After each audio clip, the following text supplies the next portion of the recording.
Greetings, family, and welcome to. Oh, hold it! I gotta shut off my other phone. I got the echo. Hold on, y'all. Hold on.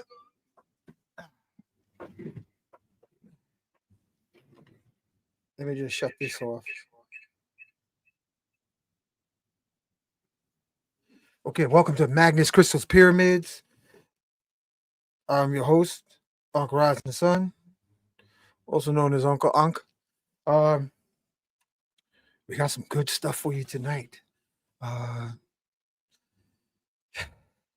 let me just calm down, relax.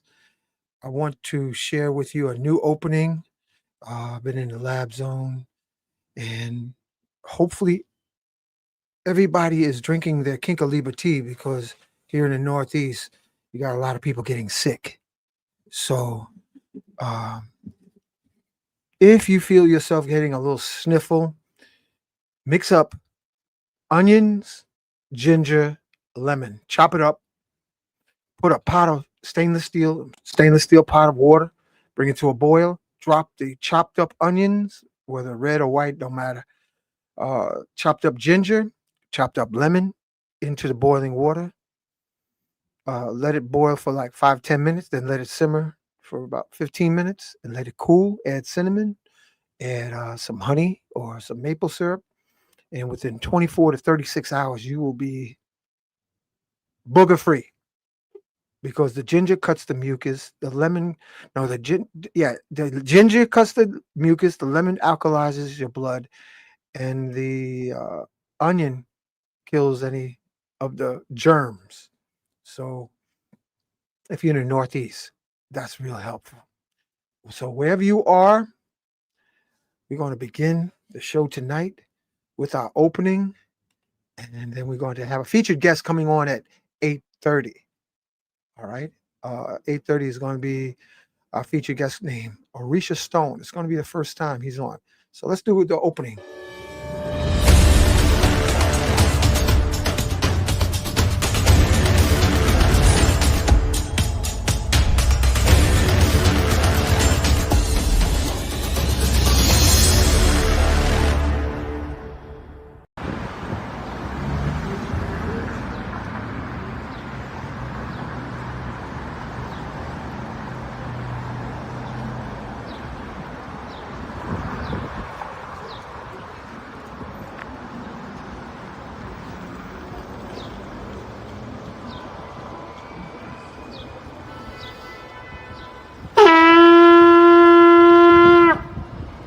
Out a call to the warrior in you, to the healer in you, the king, the queen, the magician, the lover in you. Every single day, we are called to walk in our purpose. Answer the call. Lay down your burden and anything that holds you back and take your rightful place.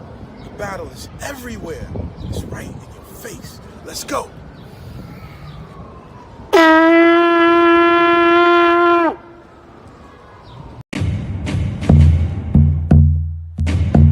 Welcome to Magnets, Crystals, and Pyramids.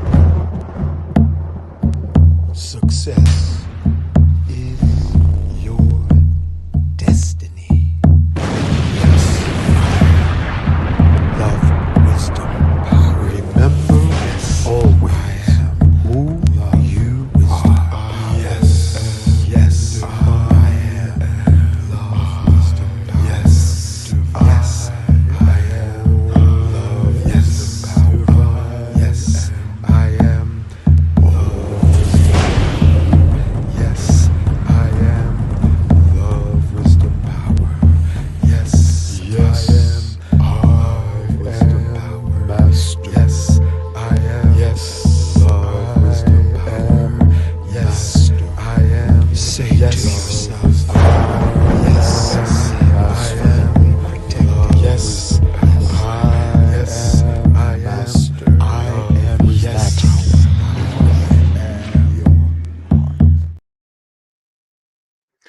Okay, that's the opening that we're all familiar with. This is the one that I want to start using, and I want to get your feedback. Tell me if you like this one or you want to flip between the two of them. let me see if I can bring it on. Let's see. Here it is. I think it is. Yeah. Share screen.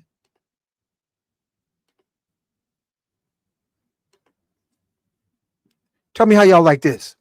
Pyramids, magnets, crystals, pyramids, magnets, crystals, pyramids.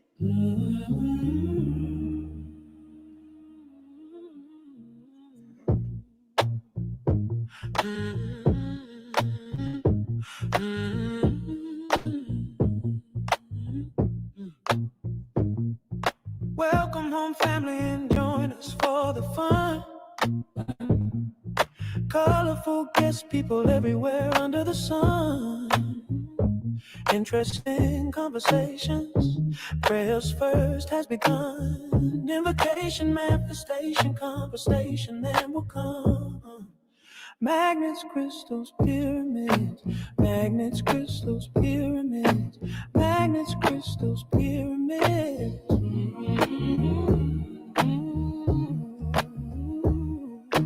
Magnets, crystals, pyramids. Let's start drinking some water, juice or tea. King Killer's recommended for you and me. Guayusa mixed together, maple syrup or honey. Magnets, crystals, pyramids. Oh, magnets, crystals, pyramids. Oh, magnets, crystals, pyramids. Learn from the healers, crystals, pyramids.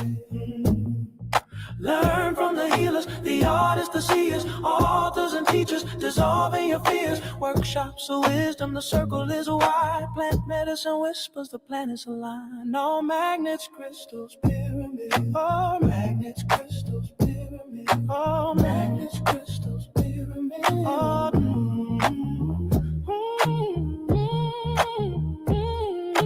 magnets, crystals, pyramids.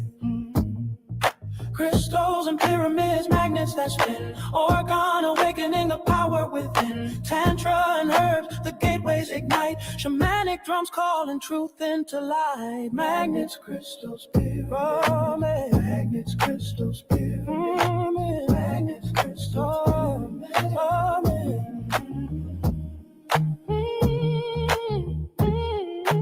Magnets, crystals, pyramids. Psychedelics painting vision so bright. Planetary activists guarding the night. Awareness expanding the cosmos in view. Higher vibrations are flowing through you. Magnets, crystals, pyramids. Yeah. Magnets, crystals, pyramids. Oh, Okay. So that's it. Let me know if y'all like that. Yeah, we're gonna have Orisha Stone on OJME. Thank you for your feedback, family. Let's see what we got here. It says Better Days says peace, Uncle Unc. And just because greetings to you too. Online asks, is it a song or a video? I think it's all the above. Yep, I said that. They're both. Yeah. He said bringing in the funk. Yeah. Thanks for the feedback. All right. Intro, outro. I don't know about that. Let me see what else. Oh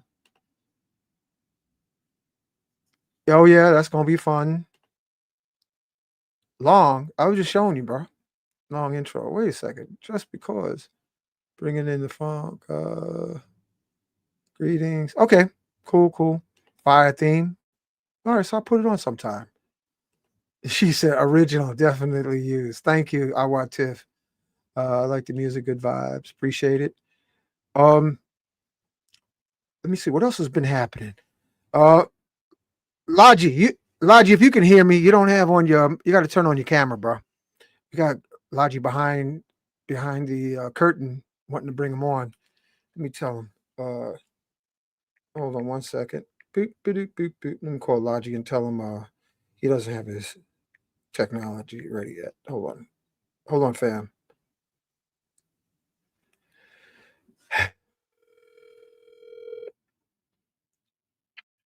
I'm just trying to call you. I've been trying to turn it on. I was wondering why it don't come on. You got to figure it out, bro. You don't have on your camera. Okay.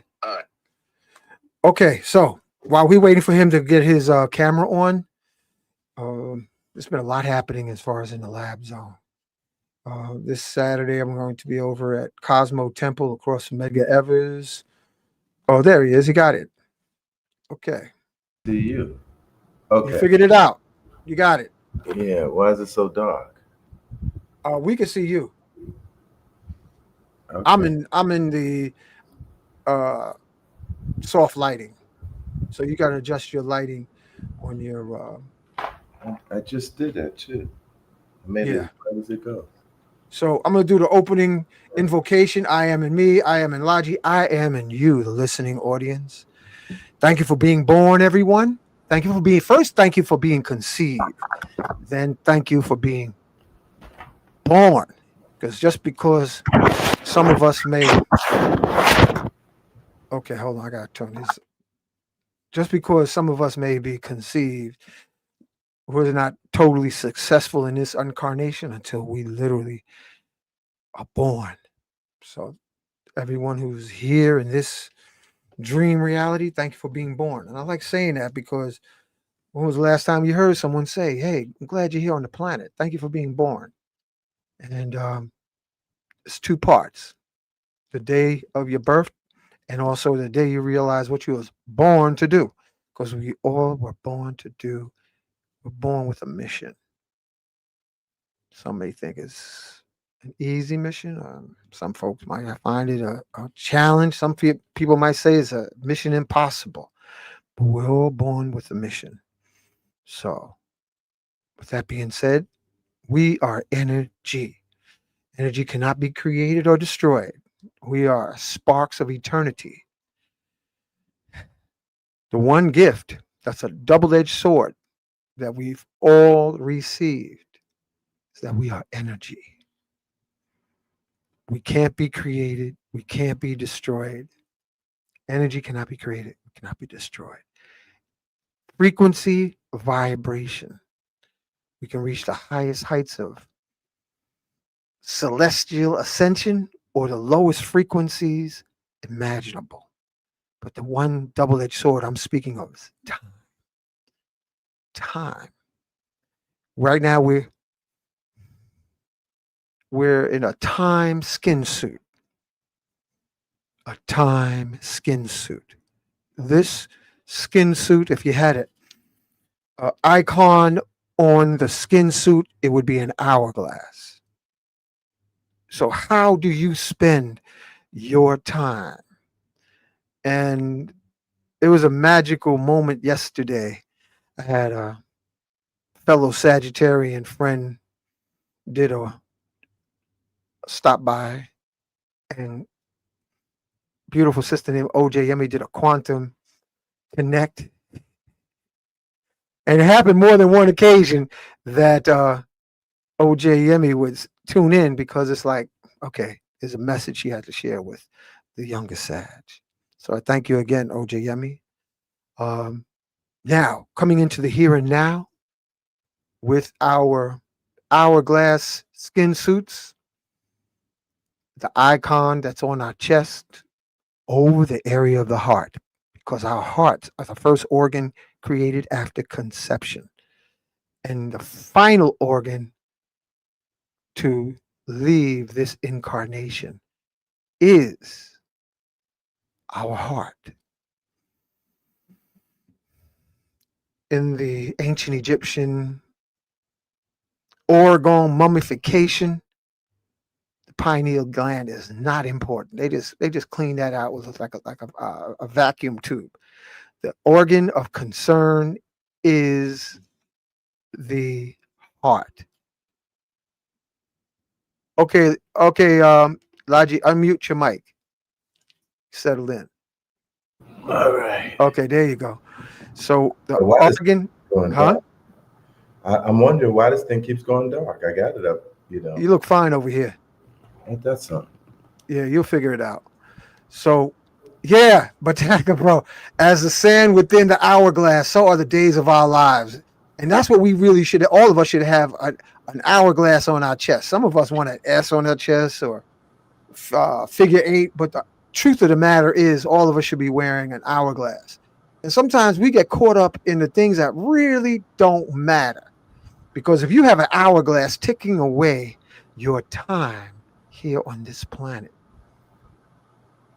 what you are concerned with, is it adding time? Because that hourglass sits inside of our hearts.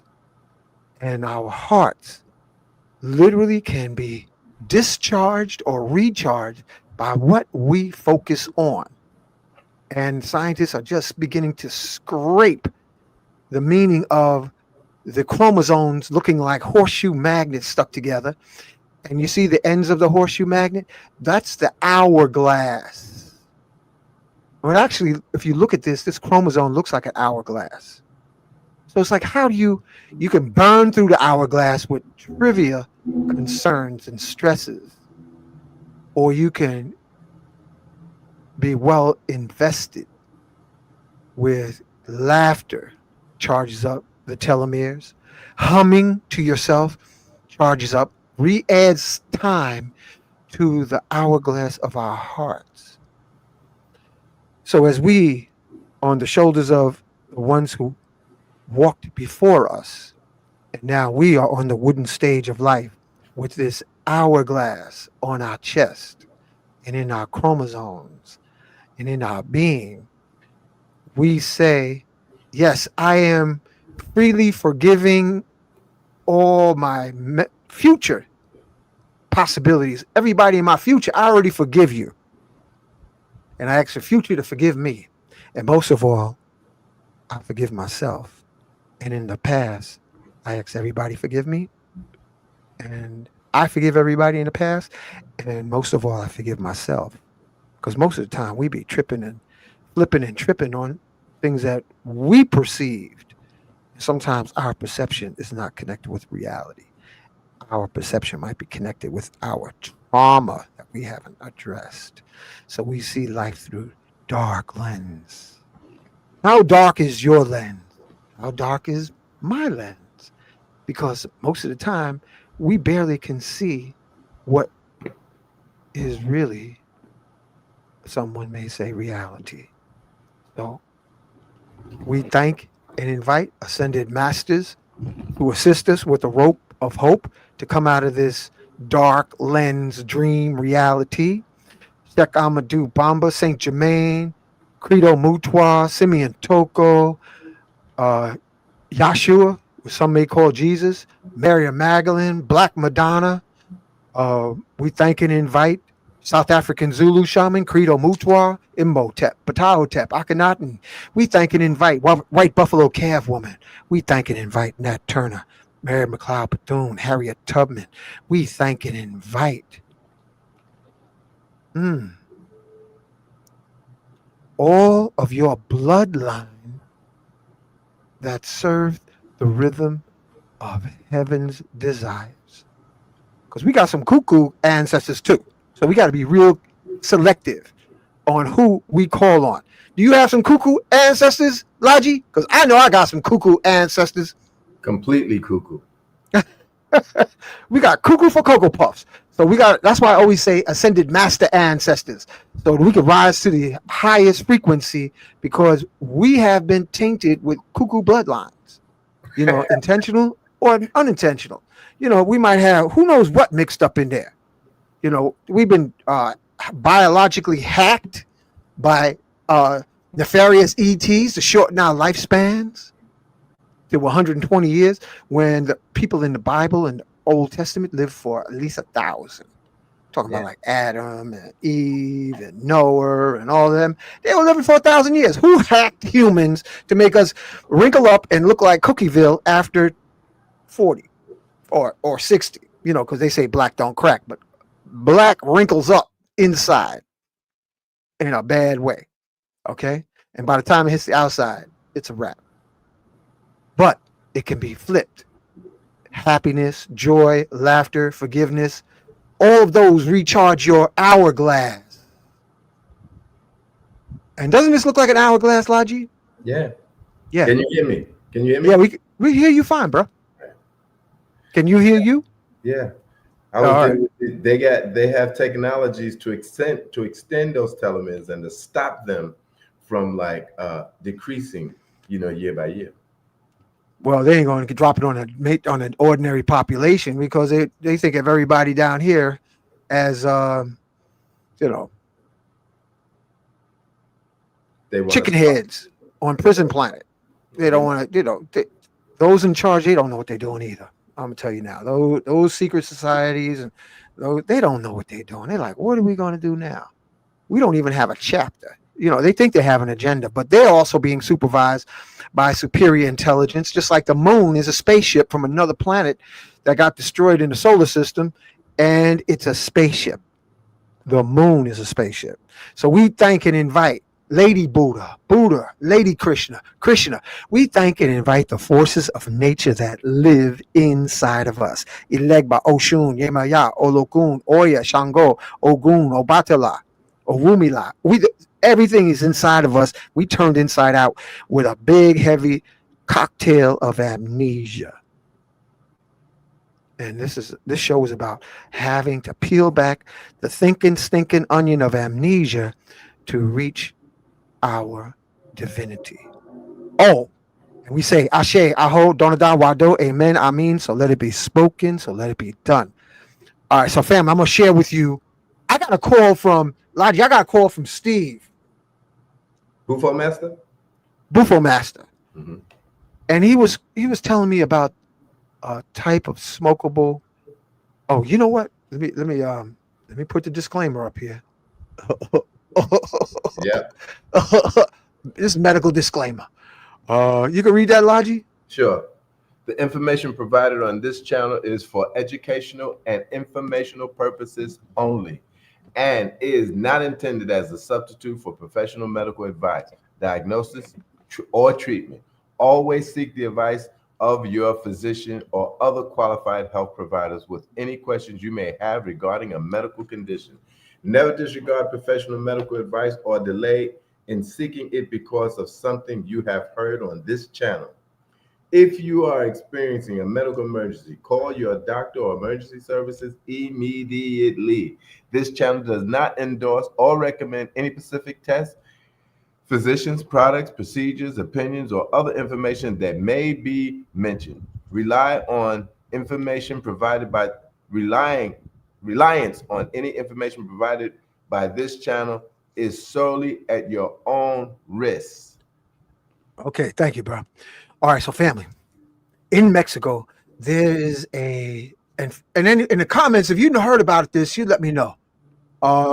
There is a herb called Mimosa hostilis, and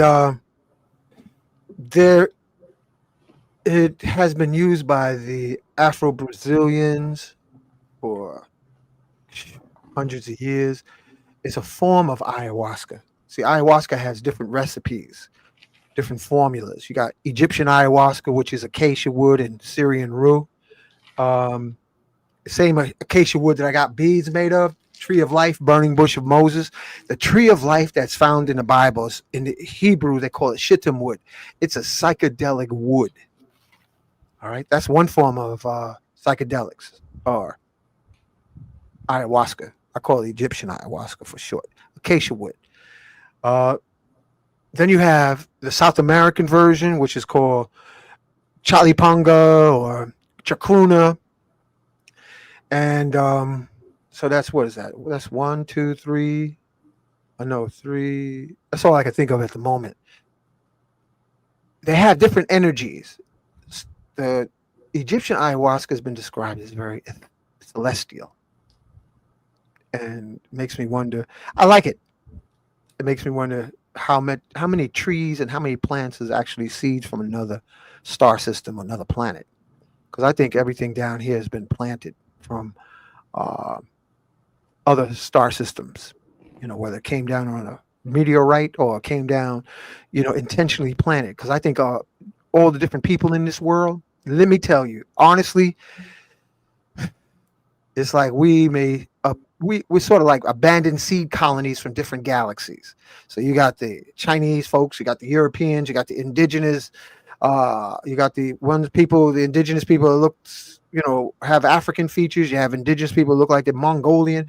I actually believe they're all seed colonies. None of us are on home base. We're all celestial. That's my opinion. Open to a discussion. Now, coming back to what the topic I want to share, Logi, there's one called Mimosa hostilis. And this is another ayahuasca that's used in Brazil, but it's also used in health products, beauty products, skin creams. And there are indigenous people in Mexico that instead of making it into a liquid family to drink with a Mayo inhibitor, they smoke it with a certain select amount of tobacco.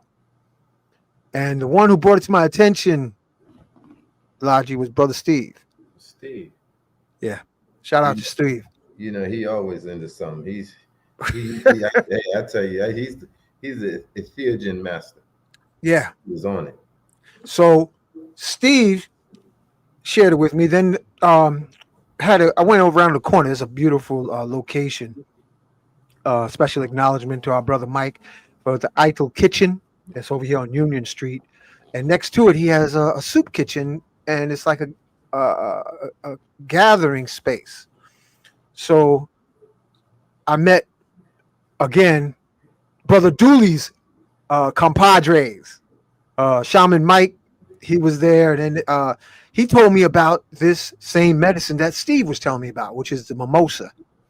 And he said his experience, when he smoked it, he became like the movie Lucy, where he was seeing through everything. Really? Everything was just so lucid. He could see the trees, the network of the trees. Really? You think internet is impressive? We can't hold a candle to the tree network. And all of you, I know one sister, she's a beautiful sister. She's like anti-AI. Or do we call it artificial intelligence? Why? It's a great, she just is, but she got fake hair, but she's against AI. Okay. And I call AI could be interpreted as artificial intelligence, or AI can be artificial implants. Fake hair is artificial implants. Yeah. Right? So I'm just following this stream of logic in this time-space continuum. Or if you got fake nails, fake eyelashes, if you got on polyester shirts, pants, it's all artificial. However, I think there's something even superior to AI or artificial intelligence, and that's quantum intelligence.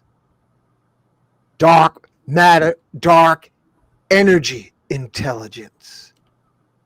Because according to the researchers trying to figure out what the heck is going on in the universe, we only like less than 5% of sensing. We can only sense less than 5% of existence. So the rest of existence is considered dark energy, dark matter. And I personally find effectively harnessing the sales of dark matter, dark energy by the words I am. I am is like the sale. When you say I am, you tap into the quantum field of dark energy, dark matter, and beyond to literally inebriate, influence, permeate, and shift this dream reality, because essentially it's hollow. Our dream reality is hollow. This picture is of an ultimate atom with a magnetic field around it. And if you look at it, you'll see how empty it is. So when you literally say in your mind or with your double-edged healing organ known as your tongue, which is connected to your heart, you create sound vibrations telepathically or acoustically through the medium of sound, and you shift reality. So, yeah, 100%. In volumes, Unveiled Mysteries and volume 1 and 2, Saint Germain's, It breaks the atom down and tell you exactly how powerful it is, and it is continuously pure substance, and it's motivated by our thoughts. It will move to bring about in the way of an act, an object, or an event what we think and say. So what Laji's saying, family? You are the gods you've been looking for. You are the goddesses you've been looking for. Thou shalt have no other god before me. Dag nabbit. I'm the best thing happening since the invention of a cookie.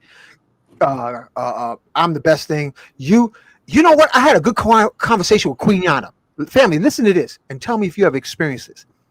She was telling me that she knows she had a family member who would slip through time and steal money. That's smooth. You know, remember the movie? It was X-Men, and they had Magneto locked up underneath the White House somewhere in a plastic room. I don't know if you saw this, Logi. I didn't see it. And then they had a guy called Quicksilver, where he could move fast. He would move so fast, everybody looked like they froze him. So what Queen Yana was saying, she had a family member, I'm going to keep it anonymous, that would literally move like Quicksilver, steal money, and jump back to the position so that when everything speeded, when she caught up with the slow movement of our time, nobody had seen her unless they have that vision. So we have gifts, family. You have gifts. Wow. So you can play with time and space. You have to explore what gifts you came down here with. Just imagine that, Laji, that you could speed up and everybody looks like they're frozen. You go about doing your business and then go back into the slow motion of time, space that everybody exists in. I think that's the ultimate reality. I was talking with her yesterday about her own adventures. And, what's so deep. I said, here you come with this great gift. Because she got some stuff with her too. So it's obviously in the family, right? And then when you take birth, they wipe your mind. So you can't remember it at all. So you got to rediscover your own gifts. And depending on the family you're in, if they're not nurturing that in you, it's like something you can't handle. Exactly. Yeah.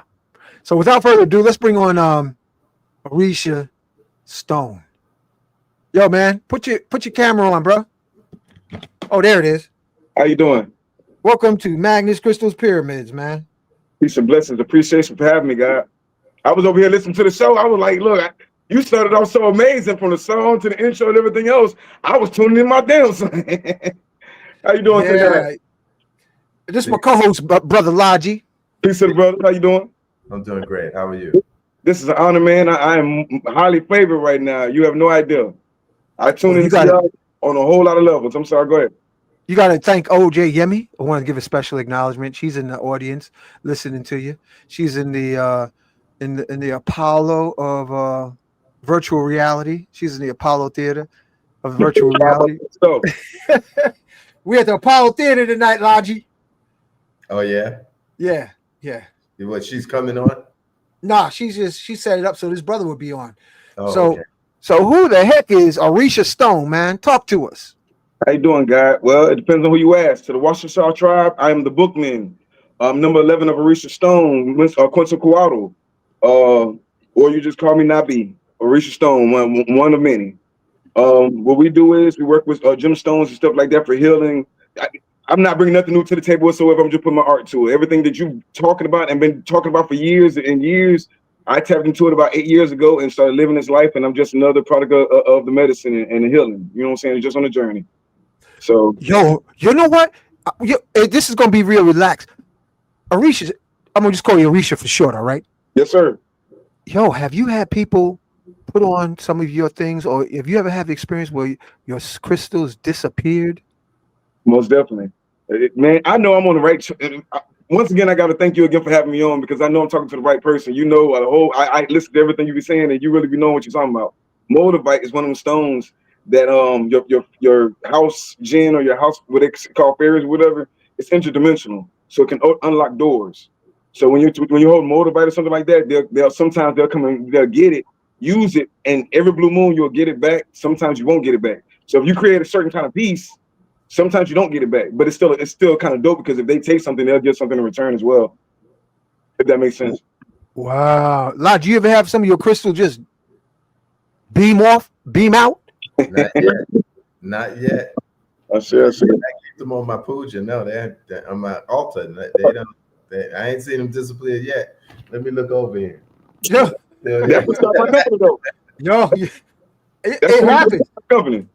Family, anybody in the comments ever have a crystal disappear? Put it in the comments. We want to put it on the screen. I've had multiple people tell me how their crystal disappeared, man. Wow. Well, hey, you know what's funny? That's what started Arisha Stone. I got into crystal healing. My mom was into crystal healing. My mom, shout out Chocolate Diamond. My mom was into crystal healing. She was a fan of yours as well. And when she passed away from cancer, so that's one of the reasons I'm into holistic healing and everything else. When she passed away from cancer, she left me a bunch of stones. So I ended up getting into the stone thing. So I bought a piece of moldavite, and I didn't want to lose it because it kept on bouncing around the house. It would go places where I didn't want it to move. Wow. Back in the day, moldavite's still expensive. It was like $300, about $350 for this piece, and it was 9 grams, 9.5 grams, right? That's moldavite? Yeah, this one. The center piece right here is moldavite. The bottom one, yeah. So the funny thing about it was I didn't want to lose it, so I was like, yo, I got to figure out something to keep it with me at all times because I was put in a little cage they used to give you at the crystal store. But for some strange reason, it would get out the cage. But it's glass, so you would think it would break or something. It would be sitting right there on my little rocks on the yard. It wouldn't be broken. So I said, no, I can't take a chance of chipping it, breaking it, nothing for what they be talking about. So I ended up just creating and trying to figure out different ways to keep it on me at all times because this was my communication with my mother. And people would start asking me, yo, can you make me a piece? And that's what started the Arisha Stone right there. I just started keep on creating just by wearing my piece. So and it was funny because my mother was she created with stone. So Yo, Lodge, he looked like my nephew. Arisha, you look like my nephew, my sister's son, man. He talk fast just like you do. You have to give me. I'm Geechee. I'm a little Geechee. I'm from the South. Yeah, He down south too. Yeah, but he could be a salesman. He could be a car salesman because he'd be like, and then that's how he be talking. But family, let's see. I'm gonna see in the comments who has had crystals. Oh, look at here. Dream Crusher says, I lose them and most of them return. Mm-hmm. Wow. OJ Yemi said, yep. Hers disappeared. Ancestral Gift says, yep. Listen, I have my eyeglasses be disappearing. I'm serious. I got one with a crystal on it. I can't find it for nothing. I'm wondering where it's at. I ain't saying I'm most organized, but I think, yo, semi-cool. Yo. Is this semi-cool from California? I lost an talent. Is this the same semi-cool that was in the Crest organization out there? I know one right here in Brooklyn. Oh, he's in Brooklyn? I don't know. And OJ Yemi said her first moldavite. Yo, that's a fierce piece you got there, man. He said he lost his unk. I was showing him we got more unks for him. Sometimes when you lose a piece, it means it's time to upgrade, and that's what, like you were just saying earlier, you're allowed to upgrade life too. Can I see that piece again, bro? Yes, sir. Anu said I had plenty disappear. Some of them returned. Some just beamed out. Wow, okay. Yo, that's nice, man. That's a nice unk right there. So everything starts with the unk. The unk is the key of life. So on here, also the king of life, like Unk always say, balance, the divine masculine balance between masculine and feminine, making love. The key of life is the key is portal. So we have lapis lazuli on here. We have Libyan desert glass, jade, and tigerite. And it's just like you manifest. You know what I'm saying? You wear your intentions. Dr. Deborah Blair, he would always say you hide your technology as jewelry. So there's never a time that you look at any of our ancestors where they didn't have beads on. I don't care if you're Indian, African, from Mars, whatever. All of our ancestors always would wear jewelry for a reason. It was our spiritual guidance. It was our spiritual passports, all sorts of stuff. So if this is just one I was just showing him about. He said he lost it. We make this is my thing, my specialty. The Ankh is the key of life, and when you're walking around with this vibration of brass and copper on it, and the spirals on it, you can really feel the energy through these stones. Like you say it all the time, the stones are vibrating. The stones are very much alive. Libyan desert glass is the energetic stone within itself. It's almost like the feminine version of moldavite. Jade is a healing stone. Tiger Eye helps you control jinns, and also is good for the traveler. So you can. Special acknowledgement to Sheikh Amadou Bamba. He had jinns as his disciples. I say the rings of Solomon. People don't. Hey man, God, look, I really appreciate talking to you. I'll be talking to a lot of people, but a lot of people can't really go there. But the rings of Solomon, Solomon controlled different jinns or legions of jinns with different stones. Tigra was one of them. Tigra was one of the main stones to control jinn. We were just talking about this on the Say Network. So yeah, that's amazing, man. Get your Tiger out there. You know what's real interesting is I want to give a special acknowledgement to Sheikh Sufi. Sheikh Sufi says, I asked him about jinns, and he said, well, go down to the liquor store. You get plenty. There's a party started. And look at the word jinn. I see. I was like, wow. You know what's so interesting about that? In the I Am Discourse, that they say of all the alcoholic beverages, gin is the worst one you can consume. Ooh. You know, I could never drink gin without throwing up. Really? I tried it. When I was in the military, I would get so inebriated that the gin would be coming through my pores. And I didn't like the way it smelled. I was on the basketball court trying to sweat it out. It stinks. It's dangerous. Listen, hey, what branch were you in? What branch were you in? Coast Guard. I say, yes, sir. I was you was in the military? No, I'm a CB by birth. You know what I'm saying? My mom was in the military. All my elders before me was in the military. I ain't make it though. Yeah, so. You didn't miss nothing. You didn't miss nothing. Yeah. Ben Lovell said, I at the beach 6 months came back under my pillow when my daughter was birthed. Oh shoot. You see what he said? He lost it at the beach. And then it came back under the pillow. I believe it. I've had a lot of crazy experience. When it comes to stones, like you said, you have all sorts of spirits and angels and all sorts of different entities that be around you. Especially if you're getting certain stones.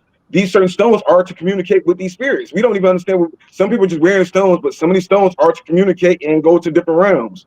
So if you're always talking about plant medicine, azurite is another one. When you're on plant medicine, man, we got to get you some turquoise and some azurite, man, because you can communicate better and understand what they're trying to communicate. Like when I go on DMT, or I know some people may or may not like DMT, but when I'm on DMT, it's straight to the point, and you can get the information that they're trying to give you.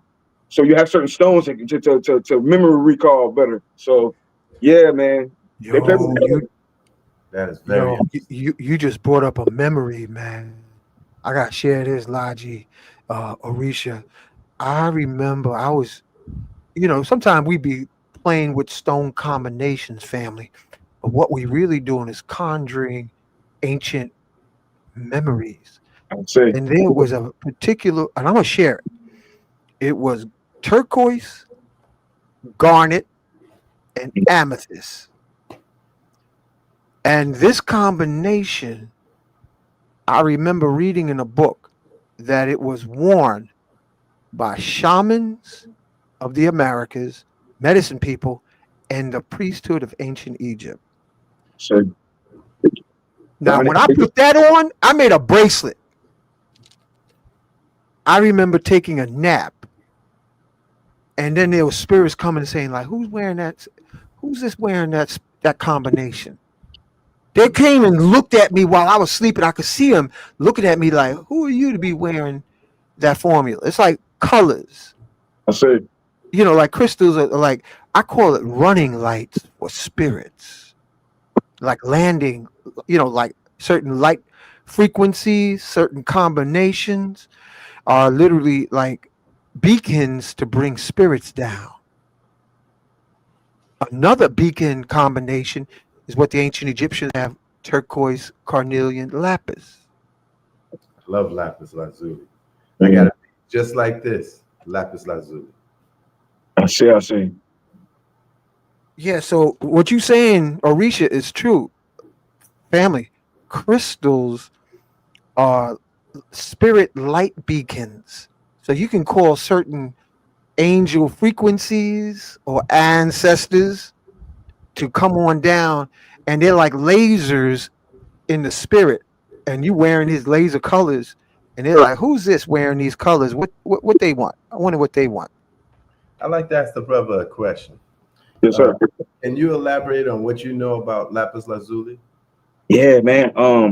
One, the stone of heaven, all blue stones. All right, so you remember maybe a couple years ago, Hawaii got hit with that little ray, And all the blue, yeah, blue, right? So I uh-huh. started tapping into that. My mom was already into lapis lazuli and stuff like that, just because she was already into the Kemetic thing. So, but studying stones, lapis lazuli is one of the stones of heaven. Azurite, most copper-based stones. But one thing about lapis lazuli, there's not a piece of lapis lazuli you have that somebody didn't bleed for. Like you got to go to the mountains and get it. It's an ancient stone. It's probably been used almost as long as turquoise. Because to say the Anunnaki, well, if you into the Anunnaki thing, they used it. They have spells using it. It brings truth. If you live in your truth, you also it's kind of protection. It makes people tell the truth ahead of time. Sometimes they're just telling themselves. Um, there's so much to it, man. It's really like when I say the stone of heaven, there's so much that goes to it. Just like he was talking about turquoise, that combination with turquoise and lapis lazuli, the ancestor can identify you and be like, yeah, we're gonna walk with him, or we can grant him wishes and everything else. So yeah, turquoise and lapis lazuli is amazing, man. I can't paraphrase it, but it's very powerful. I keep it everywhere with me. It helps you walk in your truth. I can't like he said, only royalty would wear it. You know what I'm saying? Everybody's not even allowed to wear it. So it helps you with your dream recall. When he was talking about dreams, we say it so much. But he was talking about turquoise. Turquoise, because I smoke a lot. I got PTSD. I smoke a whole lot, right? But when I'm not smoking and I wear my turquoise, I can dream and I'm having beautiful dreams.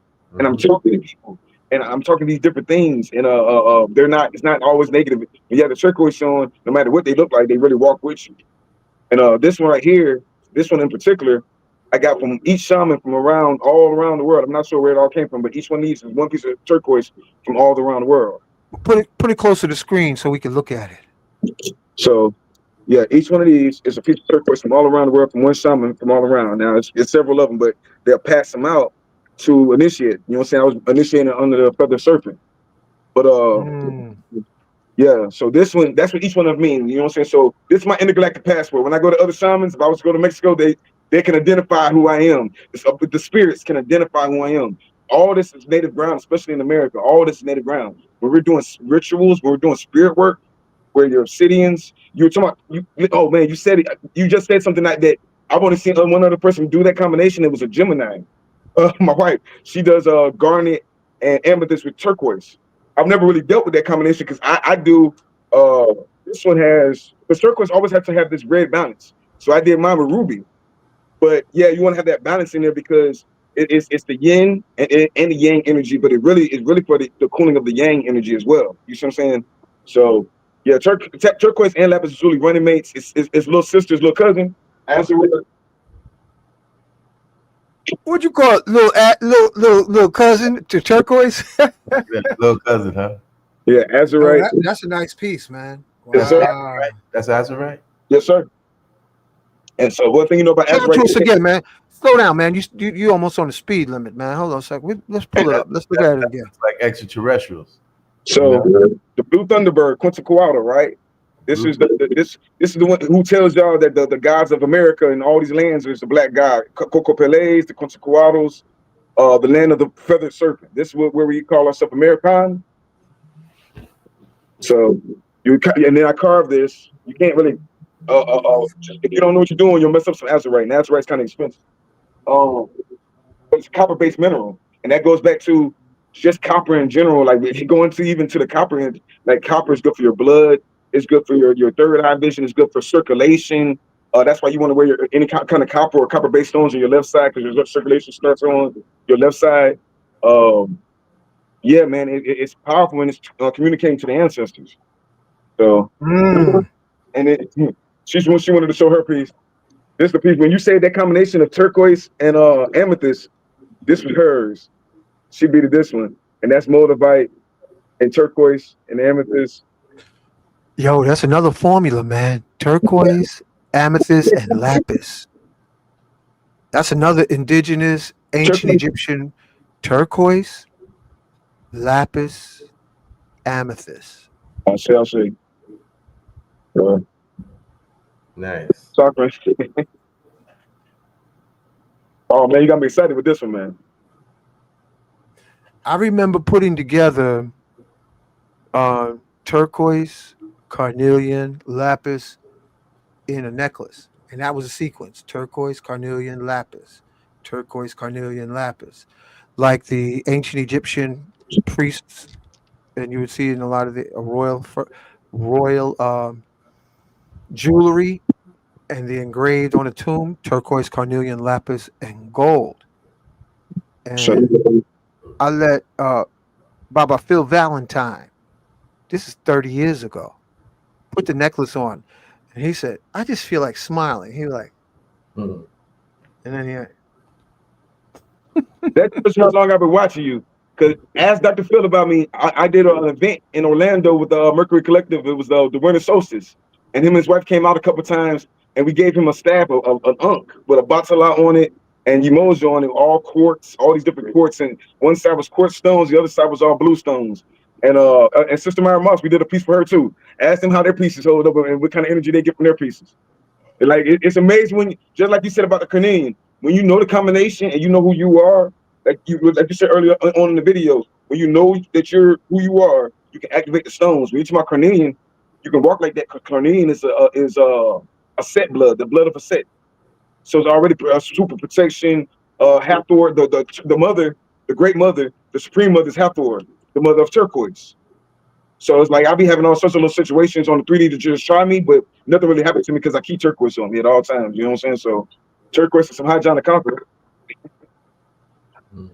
you know what you just made me think of? I'm looking at family. Look at behind Laji's I on just the about right hand side. to say something. Yeah, I'm looking up there at that, and you see she's holding a staff. It looks like she's holding a staff. Yeah. I think it's called special acknowledgement. He's an ancestor now.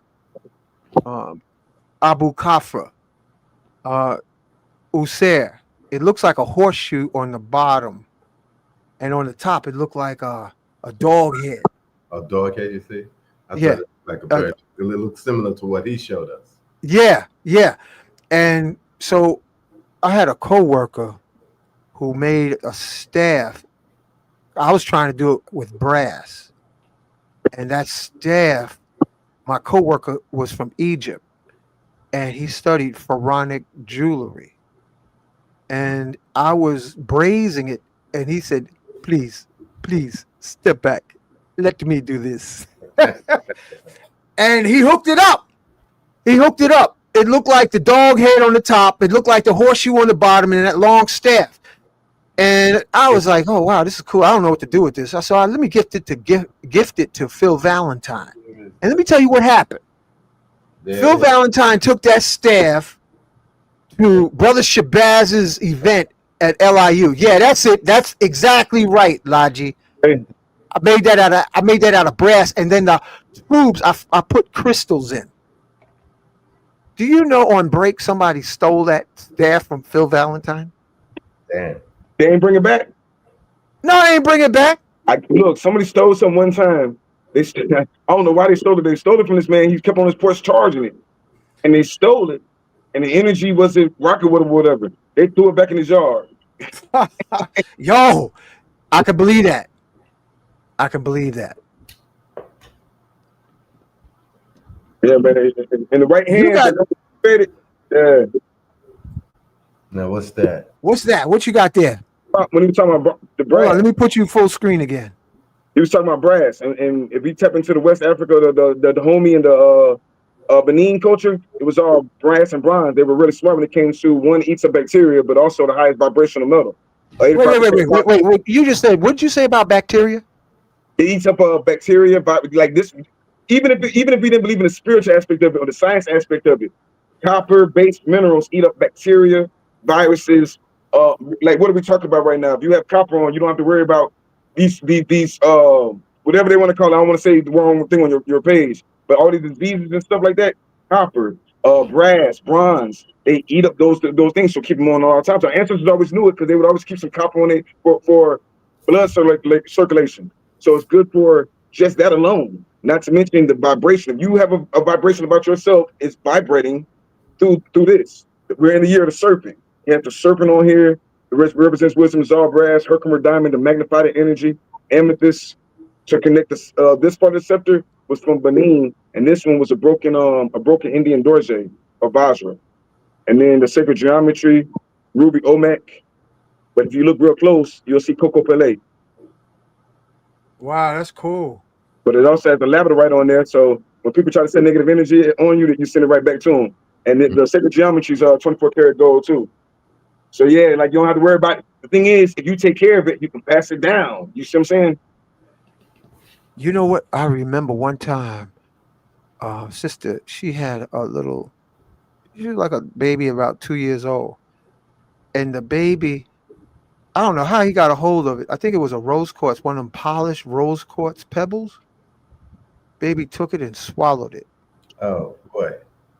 Was it a small one? It was a small one. And guess what? Came out in his diaper. I'm sure it did. Careful.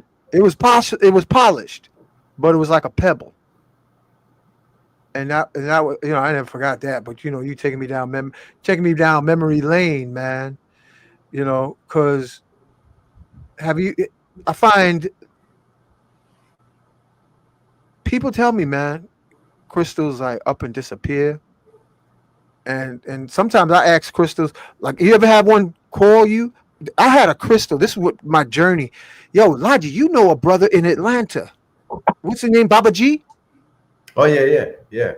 Good ex Baba G about the brother who's down in Atlanta that can hear crystals call him from under the dirt. Yeah, he was talking about that. Yeah. Frequency. Everything is about frequency. If you're into that frequency and you said it yourself, when you start realizing who you are and you just sit there and I say, I want something. Like I'm Aries, I am. You said earlier when you use that word, I am, that's a spell within itself. So when you start saying it, you can start like motivate, will talk to you. It'll tell you when to get up, when to do something. It's pretty much riding you the same way it wants to ride, just like shrooms. It wants to ride, and it will ride you if you're worthy of carrying it.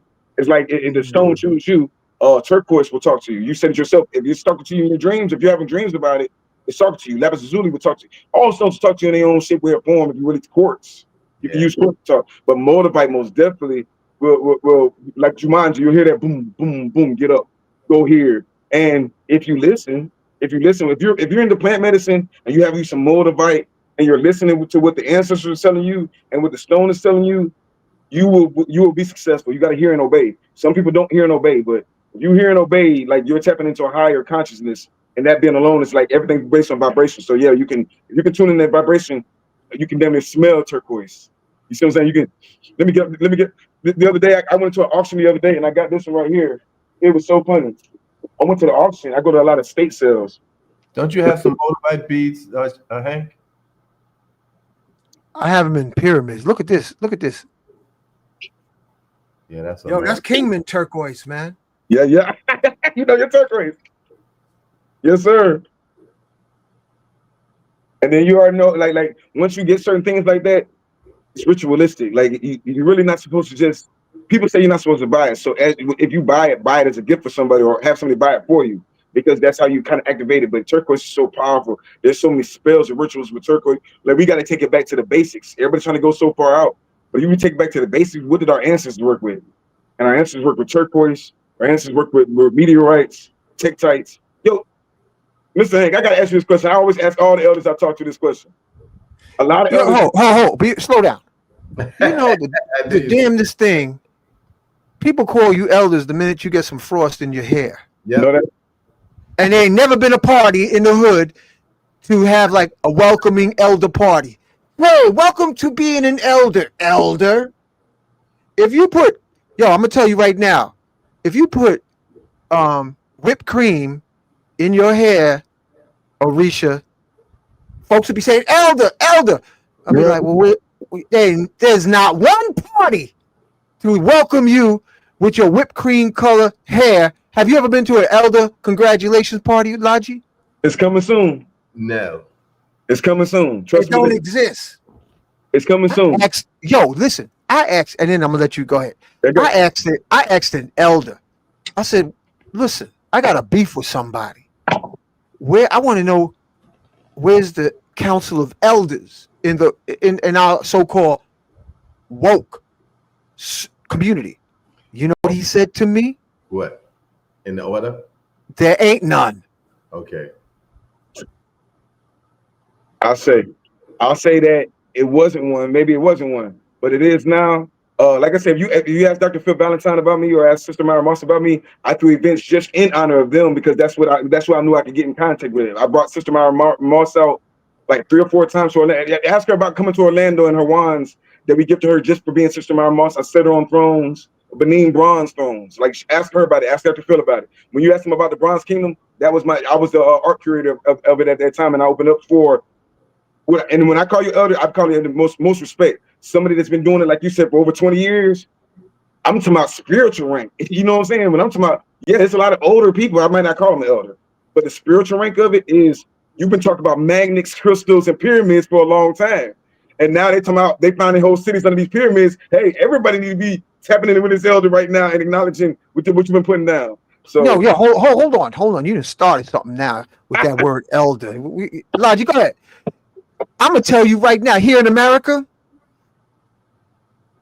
there's no honoring of people over 25 in this country. It don't matter if you melanin rich or if you albino. They are Hollywood programmed, broken miseducation of the Negro. Carter G. Woodson. Laji, is elders in America honored? Elders in America are shunned. They're pushed to the side. When they get too old to take care of themselves, instead of their kids taking care of them, they stick them in homes where they do all kind of wickedness to them, take their money, abuse them, beat them, this, that, and the other. Elders in America are shunned. It's almost a disgrace to be an elder. Let me tell you something else. Yo, hold your thought, Arisha, because you don't open Pandora's box. Miseducated Moors, Negroes, whatever you want to call, a lot of miseducated folks.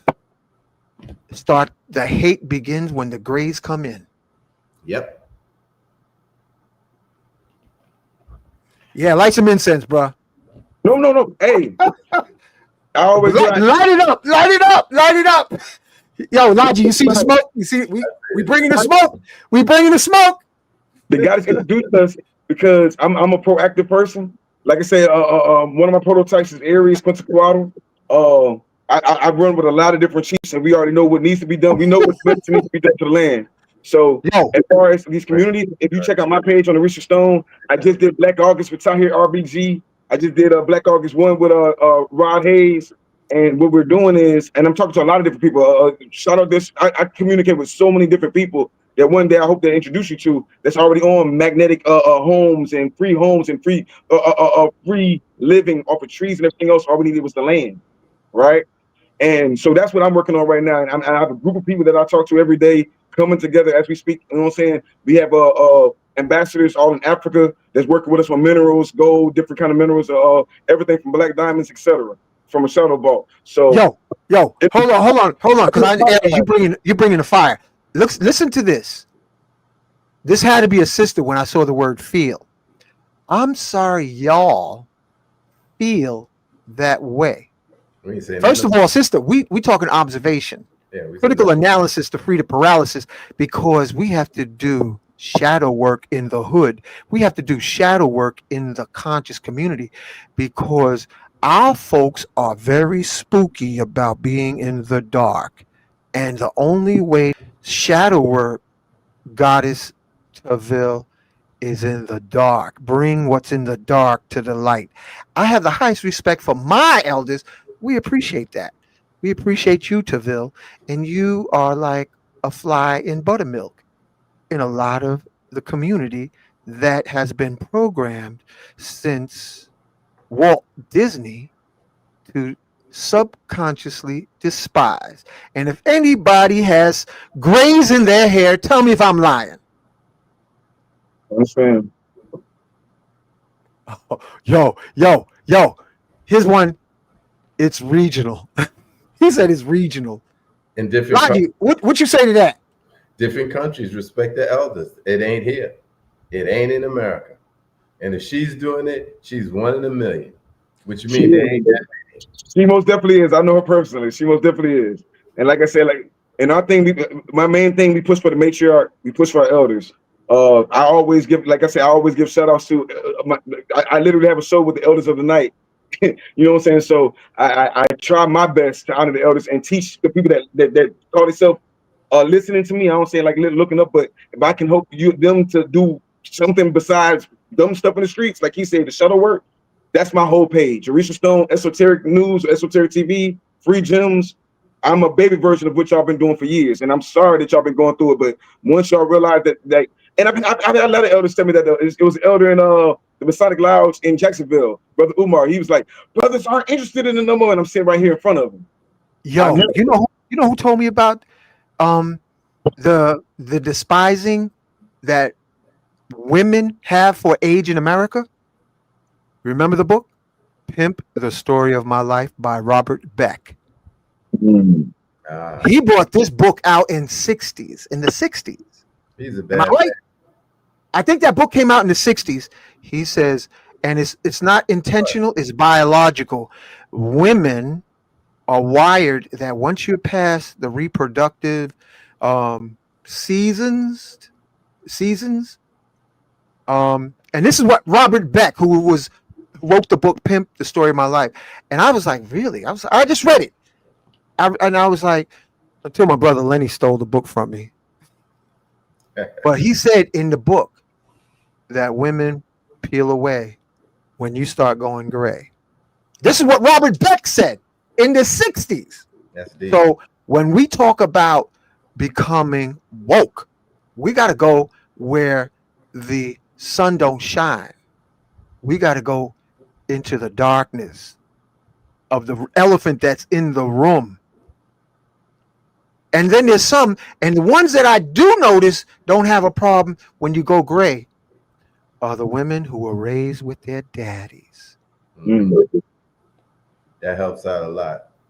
If they're not converted with this, and I'm not gonna call it 5G wave because it's not 5G. It's something that they put on, which they bring in here now. They put on Rwanda, so that the people could go completely mad. When you think about what's going on right now between the educational system and the media, they're gearing us toward what we saw in Rwanda, where the people are going to go completely knucklehead. Pawns move first. I'm sorry. Pawns move first. Everything is happening in your favor. The land is cleansing itself. Pawns move first. They can yell. The people that do all the yelling and screaming and doing all the ignorant stuff are pawns. You're not a pawn on the chessboard. You're not a pawn on the chessboard. The land has to clean itself. We're past our age of going out there and bang bang and doing all. We did that. You know what I'm saying? Let them, like, literally a lot of stuff is cleansing this land for us. A lot of people are getting out the way for us. We have to, and like he said, the shadow work of it is not going to be pretty. It's not going to look like what we think, but we're speeding the process up for the land to be everything we say was going to be, including respecting our elders. That gray hair that he's saying is shunning, Quetzalcoatl, that's a rank. That's an honor to have those gray hairs. Quetzalcoatl that's how he was acknowledged because of his gray hairs. I'm not talking about everybody. There's a bunch of sheep, 85%, right? You already know 85% of them are deaf, dumb, and blind. But also we know that 85% are sheep. They'll go whichever way the winners are going. The winners are coming. I'm sorry. I'll tell you something. I'll tell you something else. I know several Laji, Arisha. I know several men. And family, if you know this, you put it in the comments, and I put it right on the screen. That's still living with their mamas in their 50s and their 60s. Yeah. And they don't have no wife. Their mama, they was raised so their mama literally was energetically their wife, and the mama don't like no young pretty woman coming up in there. If the mama's still alive, I know a brother. Somebody said facts. I know a brother right now. He's in his 60s. His mama look like, I think she's gonna live forever because she's got to be in her 90s. And he lived with his mama, and he ain't had no children. His mama would. I remember when I was a teenager, his mama would iron his underwear. She took care of him like no woman in America. I mean, she probably like, I have no, oh, I just remember seeing that in the living room. Have you ever had your underwear ironed by your mama, Orisha? Nah, I can't say that I have. I haven't. Alaji, you ever have your mama iron your underwear? I'd be glad my mother ironed anything. My mom was in the military. I had to do everything. I'm telling you, iron, so she wouldn't have to do it. That level of mamahood, ain't no woman can come up close to that kind of, where if the mother is doing like 3 meals a day, ironing your underwear, what sister in America nowadays is going to be able to say, move over, mama, I'm going to put a crease on them underwear? Or even one of them in there. It ain't going to happen. It ain't going to happen, man. So it's on both sides. It's on both sides. That's a mother where there ain't no father. Woo! You right. There wasn't no daddy there. Of course. Because he'd have stopped her from doing that right away. Yeah, like, but as a man, he's supposed to stop her from doing that. Like, what the hell? Yo, but Arisha. Wait a minute. Who put that what she just said? The mothers are here. The mothers are purging, cleaning, and purifying the earth. That's OG. In what country? They're working on it. I'm telling you, like I said, I do a lot of matriarch work. I talk to a lot of different people. I'm building. Like, in some people's reality, I don't know where you're at or what reality. That's not my reality. My reality, I'm great. I'm highly blessed and highly favored. And my reality and the people that I deal with, if they want to be in my circle, whatever, we live a certain type of way. We honor our elders. We honor the matriarch. We honor the great leaders and people that have been teaching us for years. That's why the first thing when he first started, he gave a prayer. I wasn't even on yet. I was listening.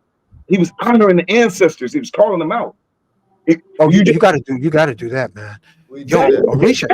So there's no new fruit on the tree because there's a new fruit on the tree and we're doing it. Now, are y'all acknowledging us? Because I've been doing this for about 9 years and it's a bunch of platforms.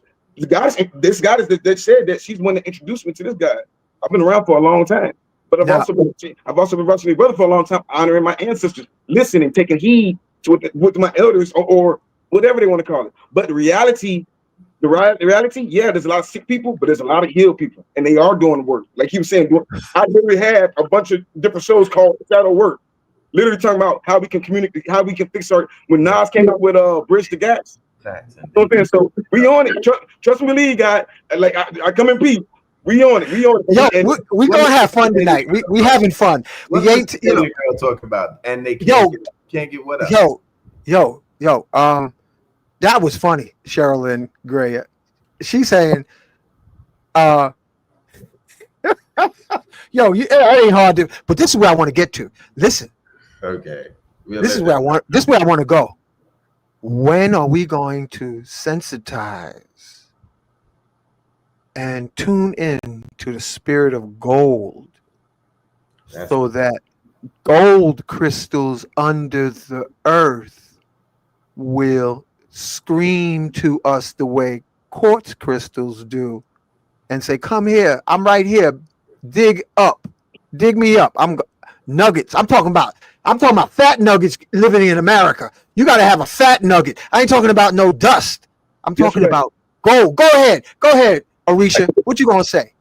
Several things. One, we ain't got to dig. It's already been dug for us. I told you we have several ambassadors in Africa right now that's willing. They want to sell to people in Americas. Like you also said, we also have gold in America, but we don't have to dig. We can sit back, like literally the black dollar and investments. We're talking about bricks.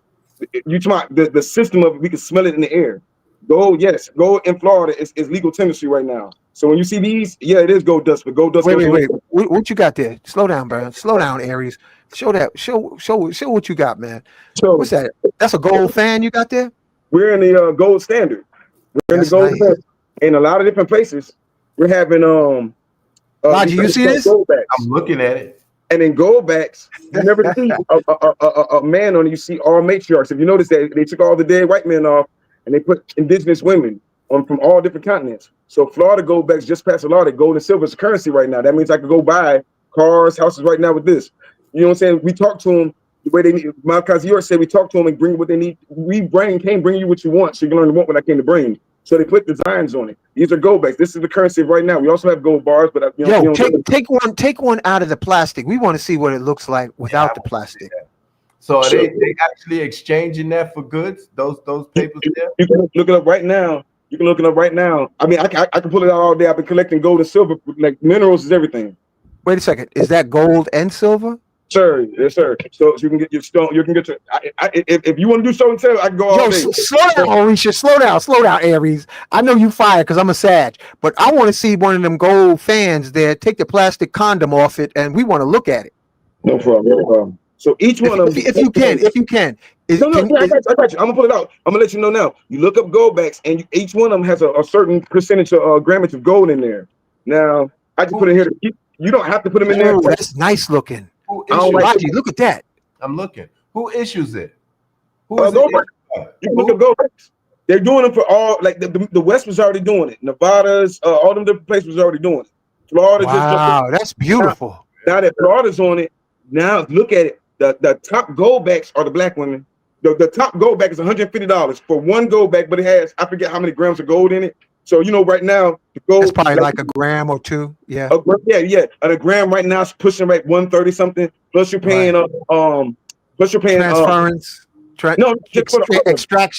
Exchange rate. Yeah. But you can go spend this in the mall. I can go buy a car with it right now if I want to. But why buy now when gold is rare, silver is rare? Right now, I think even though we should be tapping into gold, if you don't have the money or funds to tap into gold, tap into silver. Silver is even better. Arisha Stone, put it up sideways so we can look at the sister on the gold. Slow down. Without the plastic condom.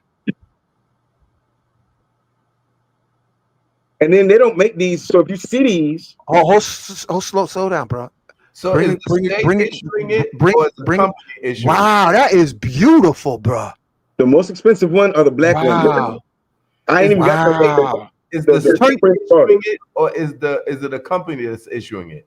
It's if you can buy them and wholesale them, they'll wholesale them to you too. But it's just you're buying gold, you're buying their art, and buying into what's going on in the ethers right now. Like you said, that's beautiful, man. No men on these gold backs. It's all animals. Hold on, I'll show you a cool one. I got dragons. I got Florida Panthers. Why no men? And then when you're doing ancestor work, when we're talking about ancestor money, I put some on my altars, whatever. So, but they got silverbacks, they got goldbacks. But yeah, so the original ones, they don't make those no more. So they've already went up in value. Gold goes up every day. We're probably at like 3,400. I'm looking up right now. Hold on, sir. I'm looking up right now and see what the price is. I checked it like 2-3 days ago. It's up to 36, almost 37. So if you can't go get that brick, like you said, the brick, but you can get the brick. Going back to what we said about our ambassadors in Africa, there's going to be a lot. I can't say too much but we're on the perfect platform to have this conversation. But they're already setting us up. Yeah, spot value. All right, y'all see this, family? Gold is approaching $4,000 an ounce. Wow! Look, you see that, Lodgy? Yeah. You see that Arisha Stone? Yes, sir. I'm on it every day. And bust it. I brought it for $1,900 just 18 months ago. Just 18 months ago. $1,900. Look at silver. Hold on. Yeah. Silver's up to $42 an ounce. And 18. Yep. And look at platinum, $1,400 an ounce. Mm-hmm. Palladium is $1,200. Okay, y'all see that, right? Mm-hmm. The last time I looked, gold was $3,300 an ounce. That's a few months ago. Yeah. And I bust this. The company is calling me, asking me, do I want to sell my gold? I'm like, look, just give me a minute. I'm gonna buy some more gold because it's going to go to 5,000. It's definitely going to 5,000. It's And going, it's going, it's going problematic. It's not going 5,000. In the next year, what we're seeing, like I say, we're seeing the dumb stuff, the distractions from the White House. I don't like saying names, but in that distraction, they're doing so much paperwork to where correction of metals. In 19, I was believe 33, maybe that's when they stole America's gold. They stole, like the brother said, why did we get out of gold? We didn't get out of gold just because. Not only did we have to fight against prejudice and everything else, they even passed laws to say that gold and silver tender was illegal. You would go to prison for having it. There's still a Yeah, whole bunch of that was back in the 30s with Franklin D. Roosevelt. I yes, remember sir. that. So, Yo, with so that being listen, Aries, slow up a second. Arisha, hold up. We got time. We got time. I had family. Listen close, because you can do this. First time I've ever heard a crystal talk to me was at a street festival on Avenue Americas in Manhattan. what did it say? I was walking with my bicycle on 6th Avenue, which you call Avenue of Americas, and it was like in the area of the Village, like around West 4 somewhere like that. And Arisha, Laji, family. It was the first time I heard in my head somebody said, "Come here, come here, come here. I want to go home with you." And I looked to my left, and there was a crystal on somebody's table. Said, "Yeah, come here. I want to go home with you." And then the crystal next to it said, "Me too. I want to go home with you too." And I only had a little bit of money on me. That's deep. And so I went over to the crystal, and I still have the crystal to this day. And the crystal, I took it home. I paid for it, the money I had. I was only able to take one. Now, if you can listen to the whispers of quartz, you can hear, and I'm saying this to the family, you have the ability to tune in and hear the whisper of gold nuggets under the dirt. If you and the keys here are patience and persistence. Be patient and persistent. You want to cultivate your sensitivity so you can hear the whisper of crystal gold under the dirt. And Laji, you in Georgia, Arisha, you in Florida, veins of gold under the dirt. Family, wherever you are, you can tune in, and you can start by using a pendulum.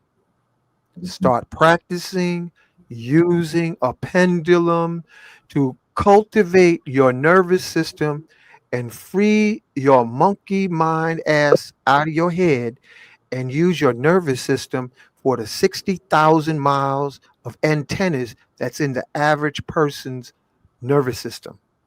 You can literally hear and ask your ancestors to help you hear the whispers of gold veins wherever you may be.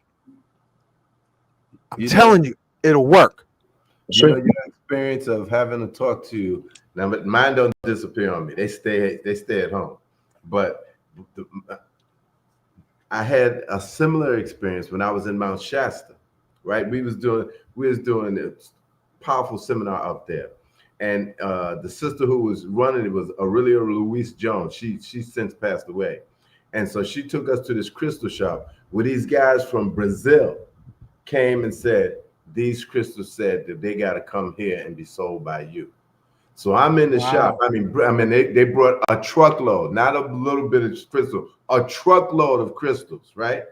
And so I'm checking out the crystals. I'm looking in the thing like that, and I picked one up, and it says, "I belong to you. I belong to you. I belong to you."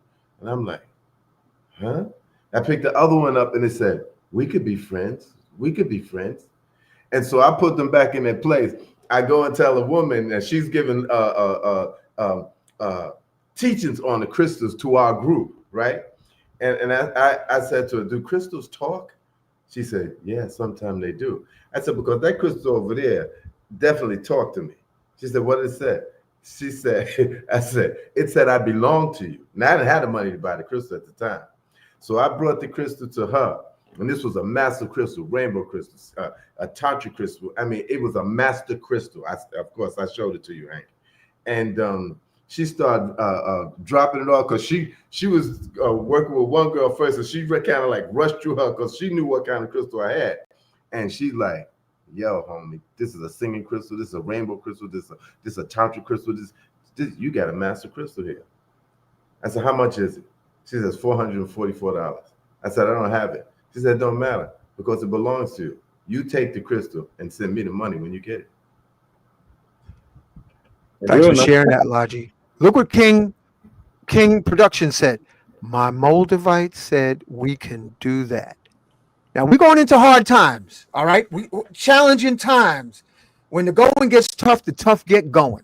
And I'm saying to you right now, family, you can develop a relationship with your pet crystal, with your pet rock, and ask it when you can go to the park or to and ask your crystal to show you where its cousin, the gold, is. What you got there, Arisha? I was just showing on my pet rock. Serpent. Yep. Serpent rock, huh? That's a ruby record keeper. Now imagine if Arisha was to ask his pet rock, say, show me where my cousin is, what we call gold. Imagine, family, you can do it. You can do it. Of gold. You're getting one aspect of gold because alchemy is under our control. You can change base metals into gold. I got the formula of that. And the main ingredient, the real philosopher's stone, is in you. I ain't even gonna tell you what it is, but it's in you. I'll tell you, family, you have gold coming out of your piss. Your urine has gold. And there's a certain extraction method. That's what Logi, he's a Scorpio. He ain't gonna give it to you. I'm a Sag. I don't give a damn. And we got an Aries in the middle. But that is exactly it. And it's in the urine. Gold is in the urine. Yeah, it's in your urine. And look, folks know what you got there, Arisha. He was talking about the philosopher's stone, right? And turning base metals into gold. So look up. Have you ever heard of agmanitite? No. Agmanitite, no. Agmanitite, sulfurite, and columbinite help you in that process. But it's a philosopher's stone, and it's a super powerful. What you saying, Hank, was so powerful when you said that you can tap in and they'll tell you where things are. They really will. And like I said, you got to hear and obey. I don't know the science of it the way you just broke the science of it down, but I can bear witness. So. I got a book that's 52 years old. I had it since I was 19. All right, and it drops the formula, but it's in code. You can decipher that code though. But the real deal is, what have you done inside this stone here? What have you done inside this crystal, the body that you living in, so that you can turn base metals into gold? Yep. And King, you got to be careful with your words, bro. Family. Look what King said. Now, this is where we got to do the shadow work. Gold attracts so much evil, though. No, it's the absence of gold that attracts evil, King. It's the absence. And your gold is in your urine, King. You piss out gold every time you wake up early in the morning and pee. And the ruling class called Jews say, they would read that and say, no, you got it backwards, my brothers. It's the absence of a gold. It's absence of money that attracts evil. It's when you don't have money, that's what conjures evil. They say money is the root of all evil. No, miseducation of the Negro. It's the absence of money that is the root of all evil. Right, it's selfishness that is the root. Say it again. Selfishness is the root. According to the ascended masters, selfishness is the root of all evil. They spoke about this, money and all like this. One thing gold will do to you, especially if you are evil, it'll bring that evilness right out of you. Because your desire to get it, you'll do any wicked thing to possess it. Because gold is a crystal and it's an amplifier. So if you haven't done your shadow work, if you haven't dealt with your boogeyman, boogie woman that's in the closet of your, underneath your awareness, then it becomes an issue. But our ancestors had cultures that gold was everywhere, and they were just amazed that Europeans were so greedy about it, because it was like, we got gold everywhere. Shit, I got a gold toilet bowl. Yeah, absolutely. Just right. imagine that. I ain't talking about that right now. I'm saying I ain't got no gold toilet bowl. Is purifying too. If you wearing gold purifies you. That's one of the qualities of gold. That's the thing. You said that lack of information, lack of knowledge. Well, the brother said about the evil, like you said, it's the lack of information, because once you realize that gold ain't nothing but crystallized sun, and like he was saying, that when you know how to use the gold, what's the sense of having the gold if you don't know what to do with it? A lot of rappers have gold and diamonds in their mouth, not realizing it magnifies energy. So when you say something stupid, it magnifies faster. But our ancestors, they would only use gold in rituals. So when they're doing their rituals and they're wearing their gold and everything else, I got the statue. Chief Santeriwa, he would wear a statue to talk to the Most High, just to be shine so the sun can see him back. And we talking about, you know what I'm saying? If we're going to talk serious about melanin and everything else, silver, when you do the study of it, not just want to just have it and look at it, when you do the study of it and realize the properties of gold, and you eating gold and modern time and all these different things that it does for your blood and cleansing your brain, you're not killing nobody. You know what you can do, family? You don't know what a person does to make monatomic gold. But I tell you what you can do. You can get a gold leaf. You can order it on Amazon. It costs now over $100 for a pack of gold leaf. Put it in some distilled water, turn on the blender, and blend up gold leaf into water. Wow. Blend it up. Blend it up. Y'all, you want to blend up? You want some gold, and you want to see if that opens up your third eye? Listen, y'all need to be careful talking about, I want to open my third eye. Can you handle seeing the demons, the dragons that's riding on some people's backs? And that might be the most handsome man or pretty woman with a monstrosity riding on her shoulders. Do you know how to process that? Dragon ain't the bad guy though. No, man. Once you start doing the shadow work, I think everybody needs to tap in. They might not want to, but once you start doing that, you start ourselves. Look. He coming over here now. When you start talking about the gold, look what he's wearing. He got on XENON and Oregon. You see that? I see. Yep. That cat is something else. I started to say something, but the Scorpio got in me and said, "Chill out, chill out."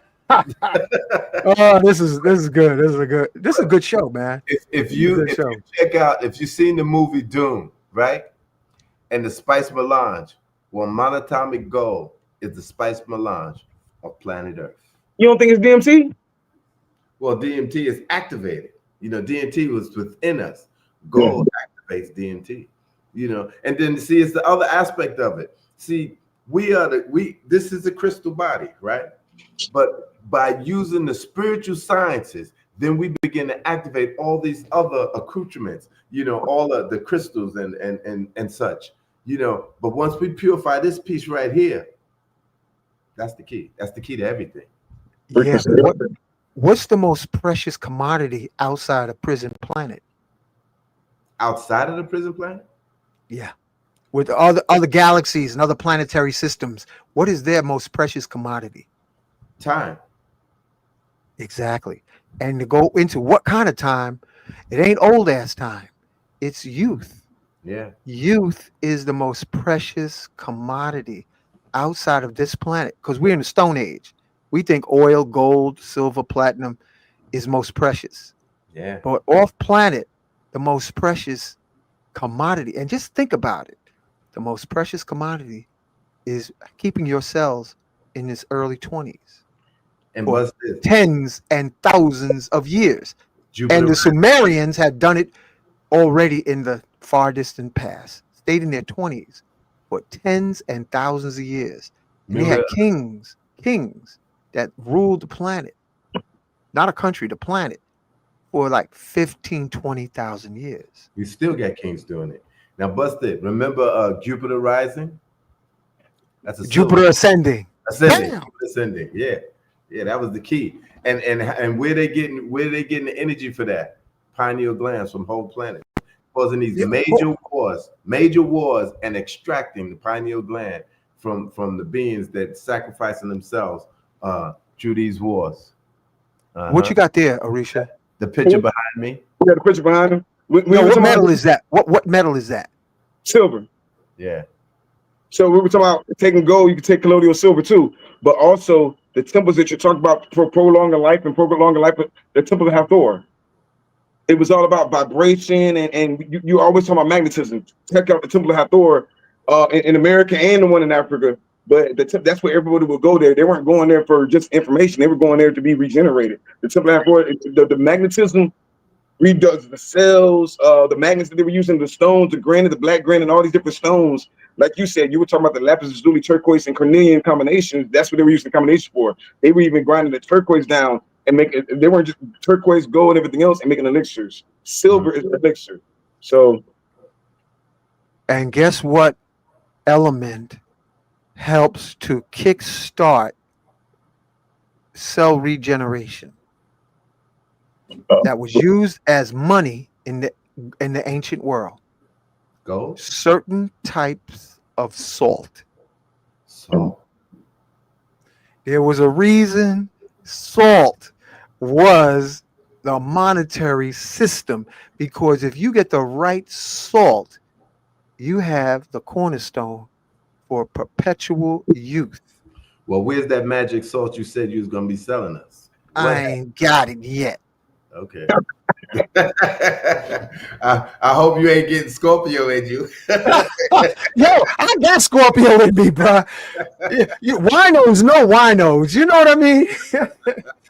I'm November 25. I'm kind of close to that. What do they call it? The cusp. Because What day is your birthday fall, Arisha? me, I'm the cusp of Pisces and Aries. I'm close to Kowal. Wow. Yeah. So his Pisces is probably telling him where all this jewels are. exactly. What he was saying, I'm listening to him, and that's crazy. When at first you would think you're crazy when you start hearing these things, but then when you start you start searching. You got to find somebody that's having your experience.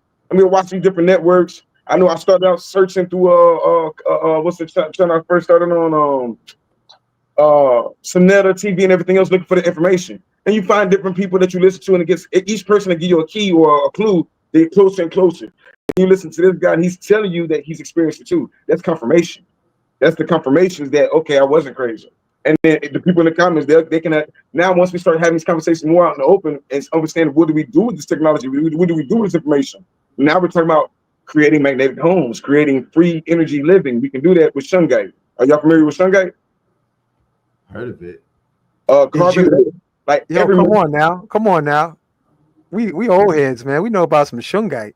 Listen, one thing about it, y'all laid it all the way up for us.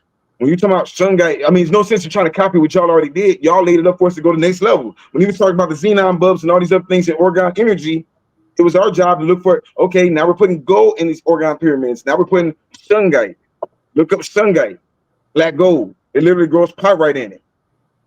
You see what I'm saying? So shungite, all those carbon-based stones. Man, I gotta ask you a question, Mr. Hank. Did you hear about the meteorite that hit Panama? No, I didn't hear it. Mm-mm. Where's the U.S. government when you need them? They're supposed to be look, they down there playing with something that I don't know if it's real or not, but they say they got it with a meteorite, and the meteorite's growing, and they're filming it every day while it's growing, and it's grown crazy. So that's something to look into. But just that just shows the information and knowledge that comes in stones. Like it's nothing, you know what I'm saying? So yeah, no, meteorite, shungite for sure. Look into shungite when y'all doing your organite pyramids and all the energy y'all already put into it. You look up shungite, that's gonna take it to a whole nother level where you can produce energy with shungite and hematite or not magnetite, lodestones. Yo, we spend the wrong time. We spend our focus on the wrong things. The most precious commodity, and then whatever you desire, like you got all those crystals, you can call them, you can conjure them up and say, "Come on, y'all, show me where cousin gold is," I say, with, and then get yourself a metal detector.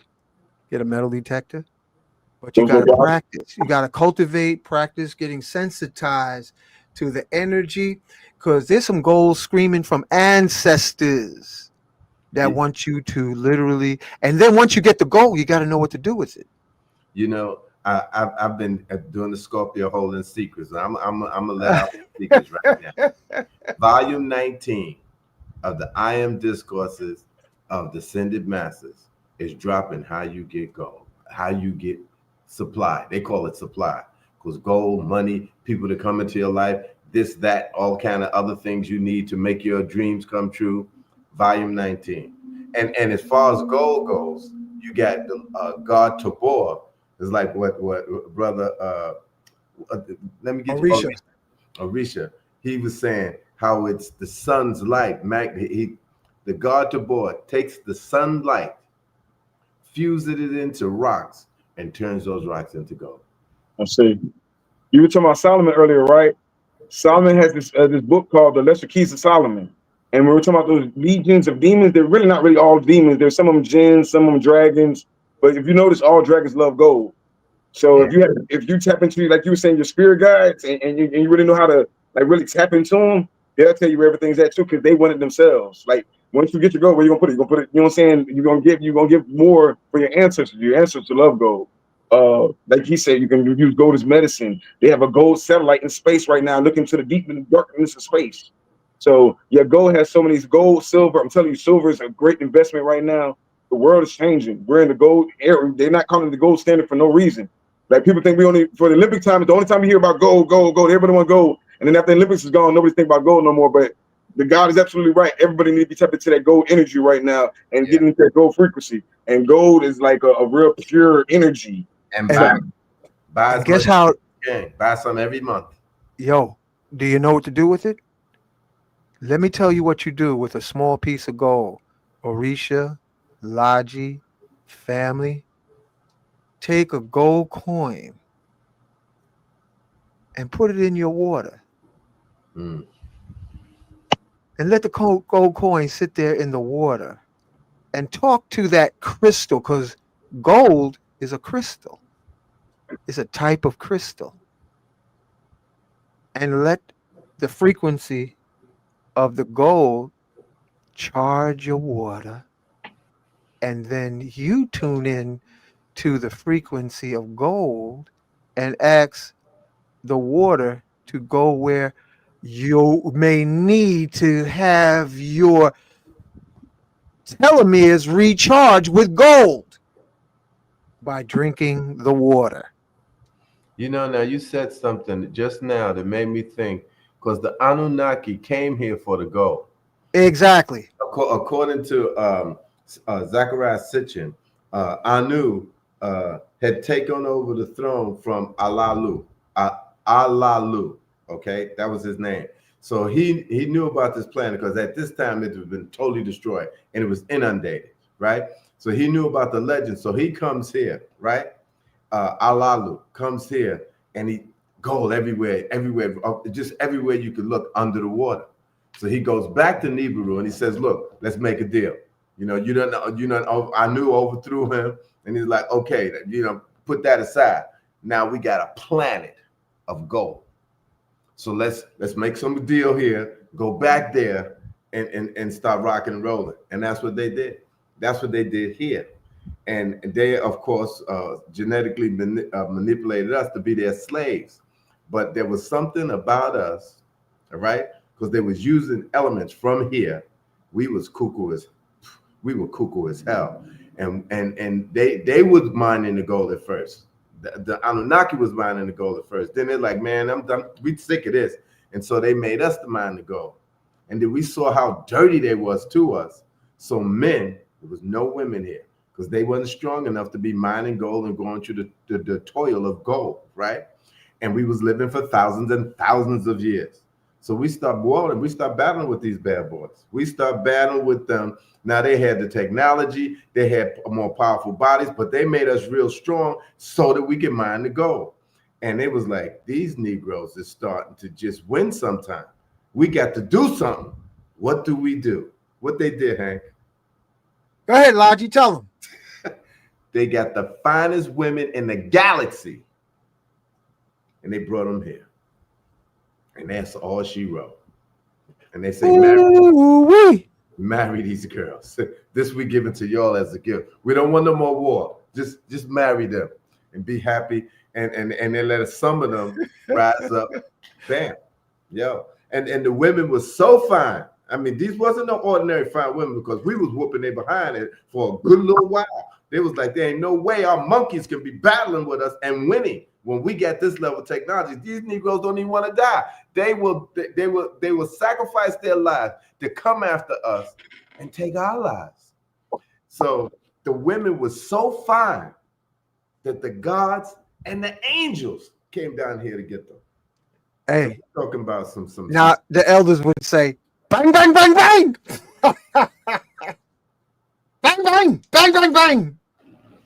And the main way they got us was we gave the love that was supposed to go to God first. Not that we don't love them. That the love that was supposed to go, this undying love that was supposed to go to God, we start giving to them. And that was exactly our downfall. You're supposed to love your women, but not that type of love.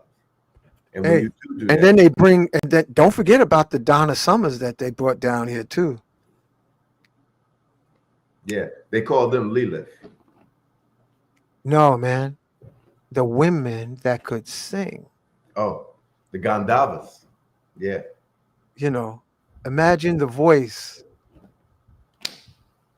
All the voices of the goddesses. Listen to all the voices of the goddesses. That will make you forget about working and just keep you going in the rhythm. And then they were feminine. They were all feminine. Feminine. Forever to be masculine. Right. Like now. Like they're confusing them to be. You know who else said that? That the feminine principle, Orisha family. The feminine principle, according to Tesla, the feminine incarnation of the young souls that are incarnated in female bodies, he said is only a spark of the goddesses of the golden ages. Oh yeah. Oh yeah. We're in the dark circle. We're in the dark cycle family. Oh, we're in the Stone Age. We're in the post-apocalyptic fall of the golden age of Atlantis. We're the remnant survivors of the golden age of Atlantis. I should pull up that song I did about Atlantis. I don't know if you heard it, or Arisha, you heard it, but I actually, that full moon family, post in your comments about that, how that full moon affected you. That was last weekend. That was no ordinary full moon. Blood moon? That full moon. That full moon we just had. Wasn't it the blood moon? The orange one. Yeah. Yeah. The other day. Yo, that was a DNA activation. Mm. All right. That was something that that activated DNA. And I'm gonna play a piece of this. I'm not gonna play a lot of it. I'm gonna play a piece of it. I like it. Listen. Here, this is it right here. Here we go. Hold on. Hold on.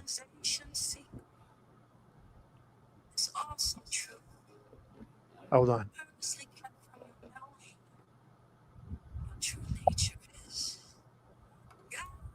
Hold on. Hold on. Hold on. Listen to this. I wrote this. It's down real low. Hold on. Hold on. I'm pulling it up. Leading to the greatest self-realization secret. This awesome truth, purposely kept from your knowing. Your true nature is God.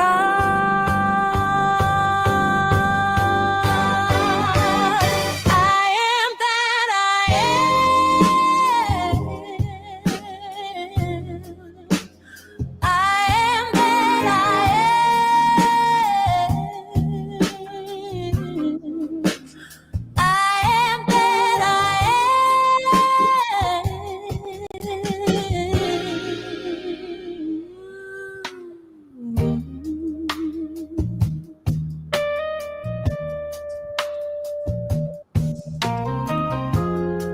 A divine fire star light. Shit, you should let it play. That's We it. gods. We gods. You should play the whole jammy. They mad. You got me the vibe. Yeah, Everything. we gods, and we got to get out of the amnesia and the hypnotic fallacy. Was that some old technology with the lightning coming out the hands? Some what technology? Mo. Yeah, Mo. Special acknowledgement to Mo. Special acknowledgement to Brother Mike. They're the ones that helped me to put all this together, man. Sure. It's like, oh shoot, yo, and this one. And listen, this one. Listen to this. Listen to this. Now I lay me down to sleep.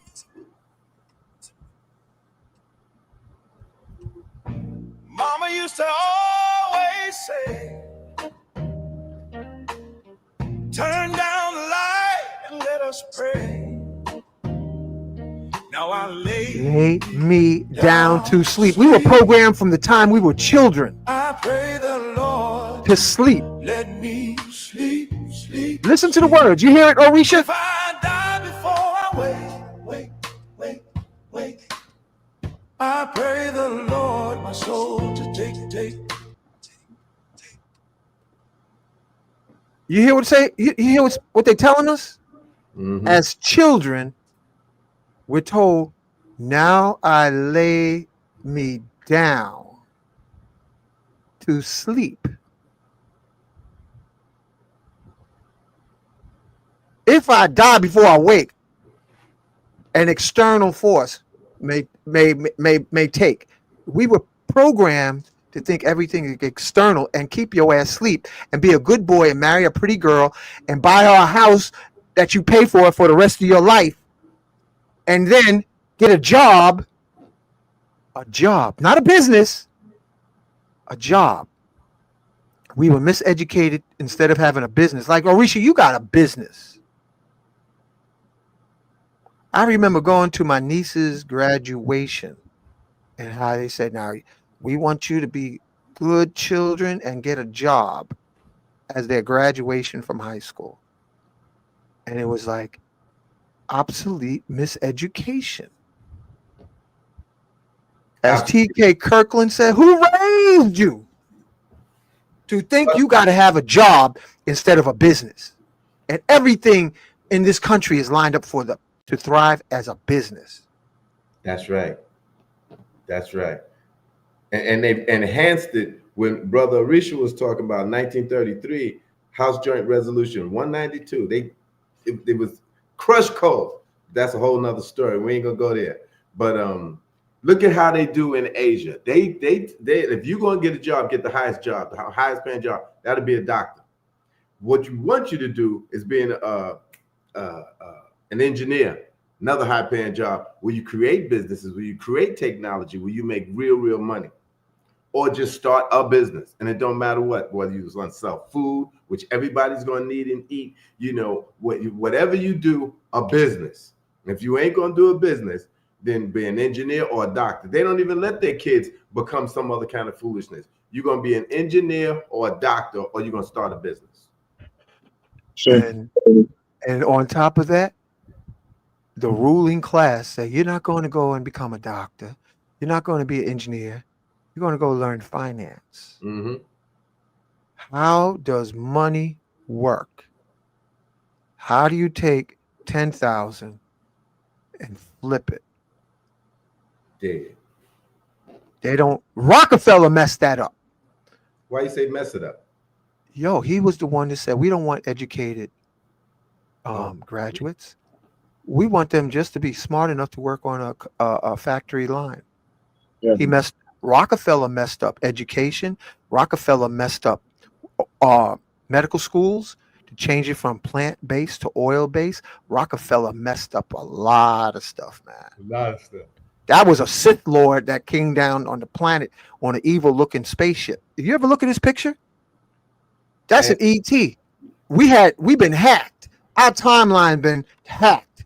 And he's one of the 13 families. Are you familiar with Jekyll Island? Say that again. Are you familiar with Jekyll Island? Jeff, did you say Jeff? Jekyll Island. Oh, of course. Oh, hell yeah. Yeah. Yeah, we know about that. They hijacked. They hacked. See They now, hacked. one of The the things that we never find out about is who was Hitler's father. What was his name? How did he get so much money that he could take a country that's bankrupt and make it the most highly advanced country in the world? They went to the moon in the 30s. Who was his daddy? They keep that deep secret. Deep. Or else, how could you get the money to start World War II? You got to buy tanks. You got to buy socks for thousands of men. Where do you get the money from? So, and this is one of the things you never hear. His father was Solomon Rothschild. Bam, bam, bam, bam, bam, bam. Dang. Look at this. Tell me if this ain't an ET looking dude who should have the hood from Star Wars on his. Yeah, evil. Look at this face. You know he did dark magic too, right? Come on. Well, Sith Lords do dark magic, man. They stock and trade. Big dark magic.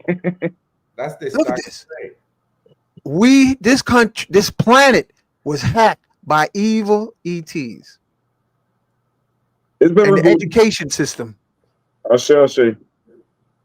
We getting too deep. I done got Masonic on y'all, and I'm wondering, did I say too much? No, not at all, bro. Look, that's the thing. A lot of people say that the people don't know, and people the young ones are don't know, but then we'll say we don't tell them, we can't say it. We can't have both ways. If we want them to know or we don't want them to know. Two, the ones that are trying to figure it out by themselves are like there's a lot of people we would go way further when we realize I don't got to make the same mistake that you made. The Gospel of Barnabas, blessed we learn how to walk by watching somebody else fall. We learn from our elders. Y'all tell us what the game is, and we take it to the next level.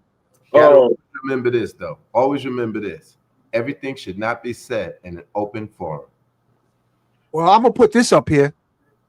China just passed Terrence, Texas. China passed a law earlier this year mandating all children learn AI. Mm-hmm. China is on the quick track to being an economic superpower. Our children and their seed will have Chinese and Arabic bosses. How come we don't hear these high schools in our neighborhood teaching multilingual courses? In this neighborhood, you should know, we're learning by default. The Arab Yemens on the corner got the delis. Then you have the Chinese. They got the restaurants. Okay? And this is Martin Luther King's dream of black boys and white girls holding hand in hand. Yeah, I have a dream. Yo, you had a nightmare, my brother. That dream don't come true. Okay? Little black boys and little white girls. That dream is all the way here. Why didn't it be black businesses? I have a dream, black businesses and HBCUs teaching finance and investments and learning how to work with trust funds. And how come you didn't have that dream? You know what happened? They slicked in an Obama dream on there where you could be marrying men, and then you send your kids to school and tell them they learning woke information. And that woke information is that you ain't a man, you ain't a woman. You decide what you want to be. And Walt Disney co-signed with them. Them Disney movies, you just had Snoop Dogg say he took his grandchild to the movies and had to walk out. Like, what is this madness? Yeah. That the movie, the cartoons, they're trying depopulation by any means necessary. If they can make everybody impotent to self-annihilate, make sure that they change up the genes of your desires and have your mental attitude so that you can collapse populations of brown folks on a global level. There was a world leader who was the most intelligent. He was a vegetarian. His father was one of the richest men in the world, and his dream was to have a breakaway civilization, and he made that dream come true. We can't even say his name because if we do, we may find that we'll end up like Charlie Kirk. But he had the plan. If you don't get out of this plastic matrix, you're gonna be subject to it. I say that's right there. What you just said, that's the key right there. Who wants to be in the listen? They only fooling who's gonna be fooled. It's not like everything that's happening right now wasn't prophesized. So there's not no. They can't trick my son. I'm in the house. We act like we forget that it was a certain time that these people were at war with black boys and black families. They wouldn't be going as hard as they're going right now if it was working. They've been trying to kill us forever and a day. So I don't, all that right there, like I said, it's not my reality. I think all that helps us. It fuels what we got going on. It fuels the chosen few, the real ones. Because like I say, everybody's not talking about crystals, magnets, and pyramids. We are. So our children, listen to, they're not tapping into that kind of frequency. Frequency is everything in its dimension right now. Like you said, it's a video game, right? And if I know it's a video game, what did he say in the Matrix? I don't got to duck the bullets no more. I can die, like I can move the bullets out the way because I can see things from a mile away. This video game, you've lived a long time to know that these old tricks they've been trying for how long? A long time. I'm going to focus on the new movement on the homesteads and plant medicine. There's a lot of people that don't know about plant medicine. When y'all talk about plant medicine, there's a lot of people that don't know about plant medicine, and the plant medicine alone cleanses their mind. What is their mind but a universe to help, you know what I'm saying, combat everything that's going on, combat this so-called matrix. There's a lot of different people trying to come together, and they're looking for the leadership. They're watching y'all. They're coming together. They're putting the science together and everything else. The reality is going to be beautiful very soon. That they're not tearing everything up. They're not. That whatever happened to Charlie Sheen or whatever his name was has nothing to do with us whatsoever. That's a civil war going on between them. Pawns move first. Pawns move first. We sit back and watch. That ain't got nothing to do with us. Like you said, we want to act like we got to go back to the bare minimum basic word is segregation. I like to say black economics. We can call it whatever we want to call it. But this is the perfect time. I love chaos. Turquoise is the stone for chaos. Ruby is the stone for chaos. We don't understand that if we're chaotic beings, when they have chaos, then we're having paradise. If they're scared, I'm happy. When they're happy, I should be worried. I'm never celebrating their holidays, nothing. The news is putting out there like they have to put the media out there. And I'm telling you, a lot of stuff they're putting out there, we're not writing these scripts for these movies. We're not writing this fake news. We're not doing none of that crisis actor stuff. There's a lot of stuff going on.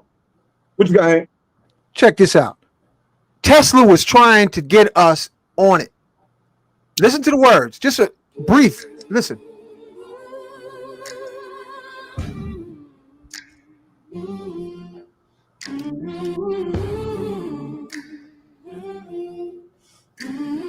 This is the man that brought us into the modern age of electricity, and they treated him like crap. Are we lost?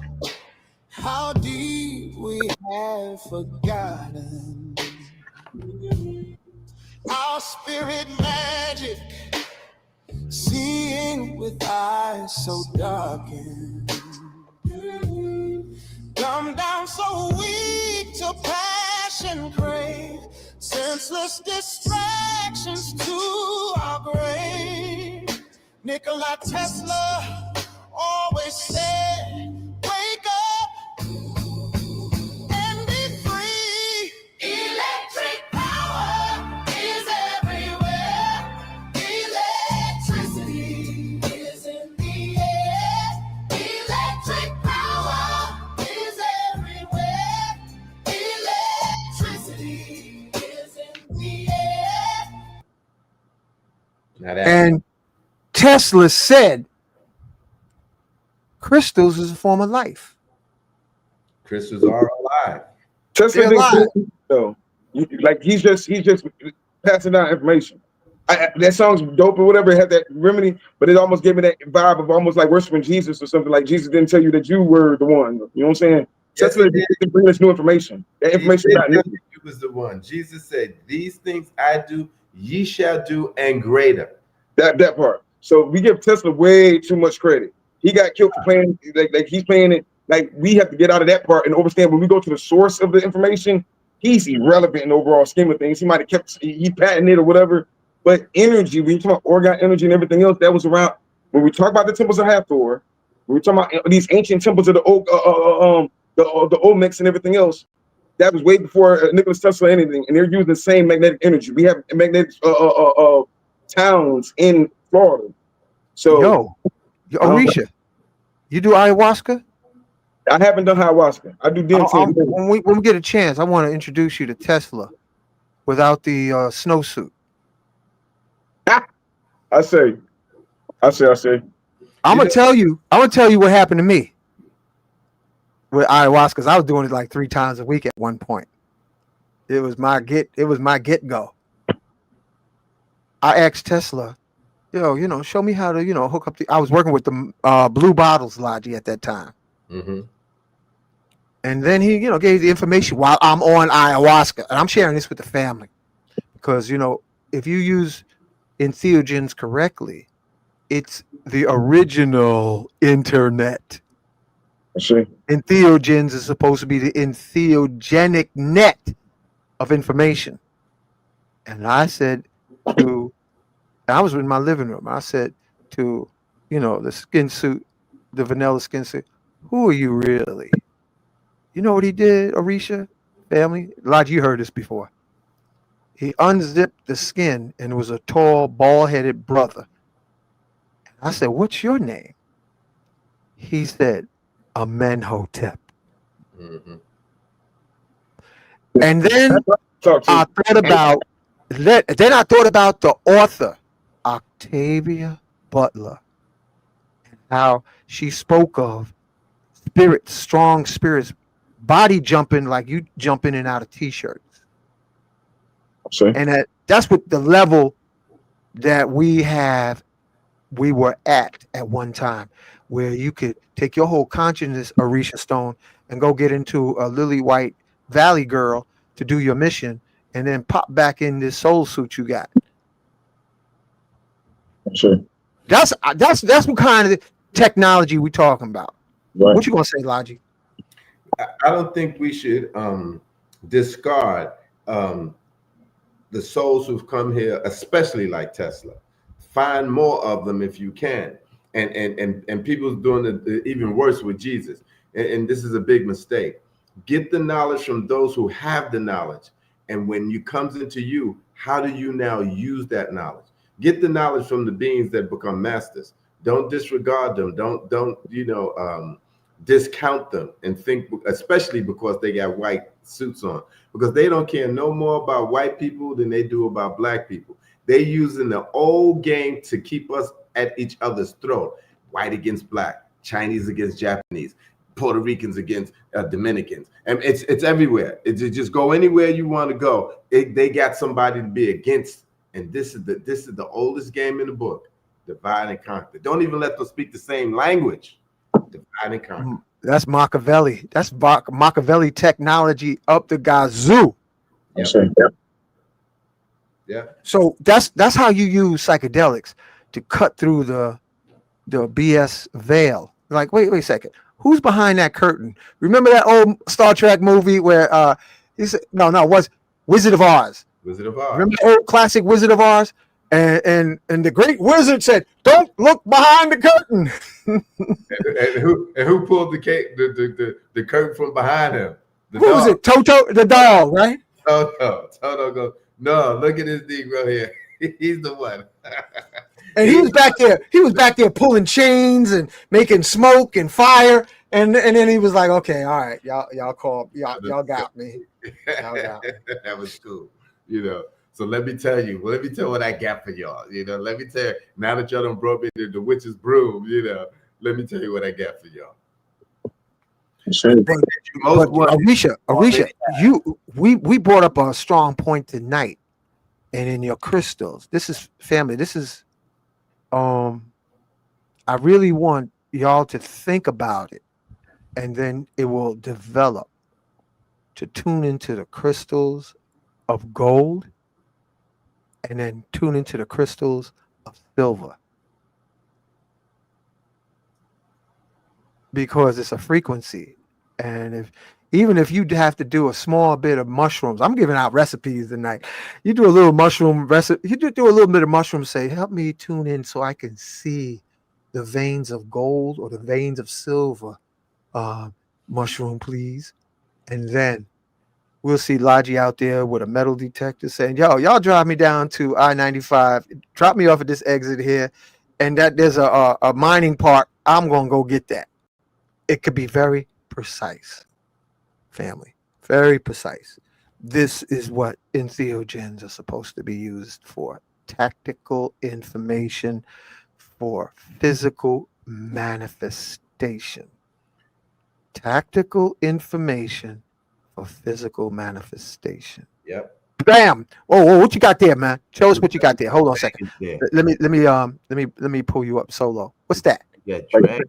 cool. Tapping into those energies. And you're gonna get so cold, you ain't gotta seek it out. They're gonna bring it to you. I swear. Yes, sir. Let me see that piece again. Where you get it from? Well, this was from Chad. This was from Africa. So when you get silver, like you said, you can buy it cheap from your antique stores or hold it slow. Move slow, Aries, so we can look at that. That thing is beautiful, man. the God of Fire, the double dragon. I can't pronounce the name, but it's the God of Fire on one side and the Phoenix on the other side. And those dragons are his spirit guides. So it kind of represents my little situation. Back in the day, we used to always put a little silver coin on it. I just get creative for myself. So you can get whatever kind of silver and melt it to represent what you want it to represent. Money's supposed to represent. When you're talking about the Haru, look at that. You can print these out. It's all sorts of different things. You can print these out. You carry these around. These are your talismans. You can make them into necklaces. Like you said, gold and jade. Well, this one has jade in it. This is the future of currency that we need to be tapping into, putting our own faces on this money and everything else. That's what they've been doing. That's the spell. To put in silver and gold. And exactly. Yep. You're right. Yep. I really invest a lot of my time. I'm trying to get a Queen Khalifa coin casted soon. And then like I'm into whatever represents us. So when you put that silver, like you were talking about the full moon, take one of them silver coins out. The most reflective metal is silver, right? Take one of them silver coins out that's already indented. It already has an indentation on it. I had to program, put on that microchip. And you put that out for the full moon to reflect off it. And you're communicating back and forth to different entities. And you can manifest. If I say I want to communicate with her root energy, like you said, you can start getting them on speed dial a little bit. Like you said, talking about to Imhotep, that's what I want to talk to, or Thoth. You know what I'm saying? So, and they don't talk too much, but they communicate great. So that's what I do. I like to put our face, put our culture back into. We got to go back to the source. Back in the day, copper and turquoise was more valuable than gold to our culture. Like you said, the European looks at gold a certain type of way, and in the sickness in our community got us looking through the world in the European mindset. That's why we all messed up more than anything. We might not want to acknowledge that aspect of the European plague, but that was the real problem of a lot of different things. Once we segregate and create our own realities, the brilliance, the masterminds that we've always had, we can start building and going further than, you know what I'm saying? So, no, like we're working on a lot of amazing things. I want to, in addition to what you just said, Orisha, we have to start going back into trance states. Yep. We got to go into trance to access. Sure. The miseducation is for us to think the way we're thinking now. One of the ways to slip out of it is, instead of language of talking, the colonizers' language is to literally sing chants. Sure. You know, to literally, if you hit a tone, if you sing a tone, you can't have your like, if I was just to say, okay, the tone, we was doing this at Mike's cafe. We said, what we were asking each other, and we're going to ask you, family, what is your tone? What is the tone? And the first sound that you hear in your head, if you could articulate what tone you are, your mind, your colonized mind won't work. I'm gonna give you an example, right? Right now, my tone is.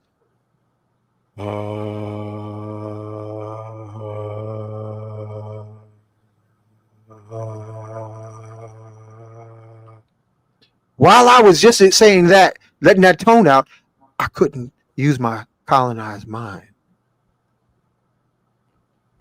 And that's why the Tibetan monks use chants, certain tones, because your colonized thought process paradigm doesn't have access. When you tone or when you something simple as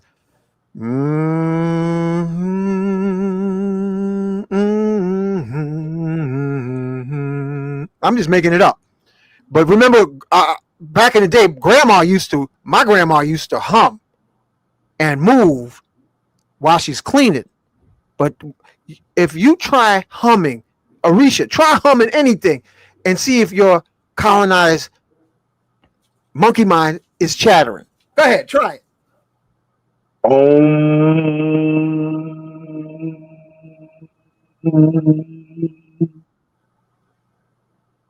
The Om is the most powerful one. I've worked more with my reptilian mind.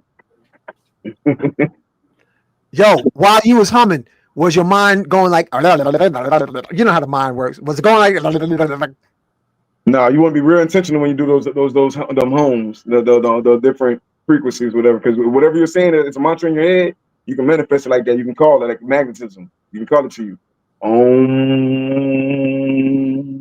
The vibration, you can call things and bring it back around to you. But you got to know what you're thinking about. Just like when you light sage, you got to know exactly what you're thinking about when you light it. So Yeah, imagine if we focus on creating a language that we tone more than using the occupants' English. I'm just saying, just imagine how would we tone our way out of a monkey mind? You get what I mean, Arisha? yeah. Family, y'all hear what I'm saying? They click or something? Huh? The Twa people, don't they click or something? Oh, yeah. And the South Africans, Yeah. some of the South Africans also have certain tones. Like, what was the famous singer? Not Letta Mabulu. She was married to Mandela. She was a famous singer. She was married to Mandela. No, maybe she wasn't married to Mandela. But there was a famous South African singer. She had this song. Miriam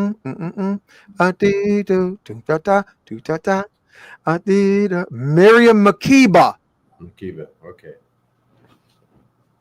Yeah, ancestral gifts. Thank you. Miriam Makeba. You ever listen to some of them tones? Arisha, you got to check out Miriam Makeba. She has these sounds, man. And the Zulu said they're not from this planet. They're from the stars. Special acknowledgement to Credo Mutwa, South African Zulu shaman. Sure. Miriam Makeba. Thank you. Ancestral gifts. Thank you, Omeka.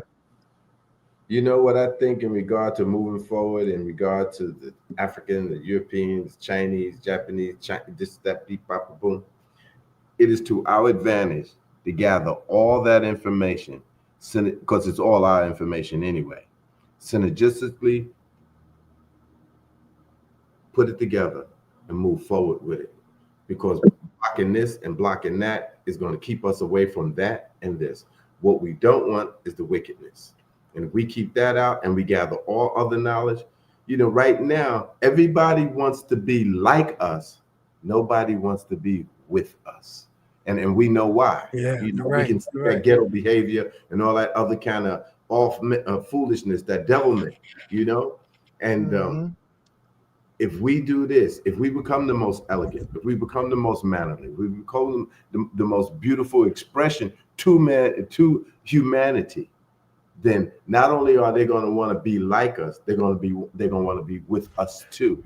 And this nasty element, this ghetto element, this lack of manners and just good taste element, they put that in us. They put that in. They scientifically put it in us. We need to shun it, you know, and be another thing, express another thing to them.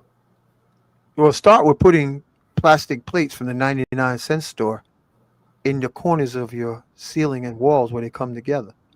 Put a plastic. Yo, Arisha, you got us. Yo, we haven't done a long show like this in a while. Arisha, listen, young blood. You take a plastic plate from the 99-cent store and you cover up the corners. Let me show you. 99-cent plate and cover up the corners of your ceiling so that you don't experience the 90-degree corners that causes a shutdown of your genius. Put them in all your corners. Where you have the ceiling and the two walls come together, cover it up with a round coaster or plastic plate, family. And then the energy in your room will spin and activate your God DNA. I see. I know you're gonna do it, Arisha. I can see it on your face. Look, you had it by a bunch of XENON buzz at one point in time. I listen, I take heed, so I'm gonna try it out. Yeah. Put family, we talking about putting plastic plates. A plastic one, one of them, put it over the corner. And what will happen, the energy will spin in the room. Does that have something to do with like feng shui? Absolutely. Because places of royalty, places of power, places of holy divinity, they're all shaped. The geometrics is different from being in a low ceiling apartment or house with 90-degree corners. You could use glue or tape or hot glue, or a house that has aluminum siding. What about curving out your corners? Would that do this? You could do the same thing. You could, if you wanted to get real with it, you could take plaster of Paris, mix it with some newspaper, and stick it in the corner. Oh, shit, like that. Anything to cover up the 90-degree corners, and then the energy will spin like an igloo.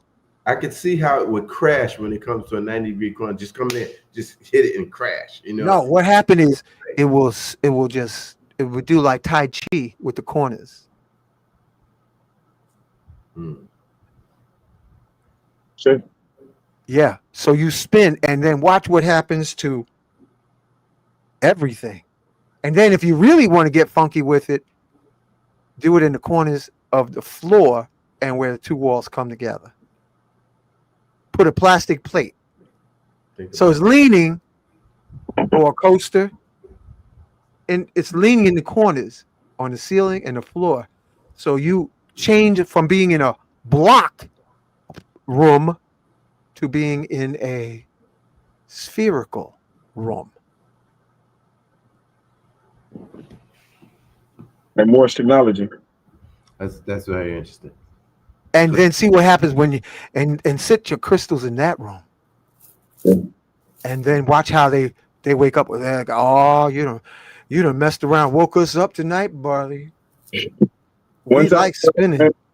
One time, we lit candles. We did something doing DMT because that's a crystal, and it opens up the crystal in your third eye. And it's weird because we're doing it, and we're lighting the candles, trying to speak to these different entities. And the first thing that went off was the fire alarm. That's what made the fire alarm. We all looked around like, wait, what?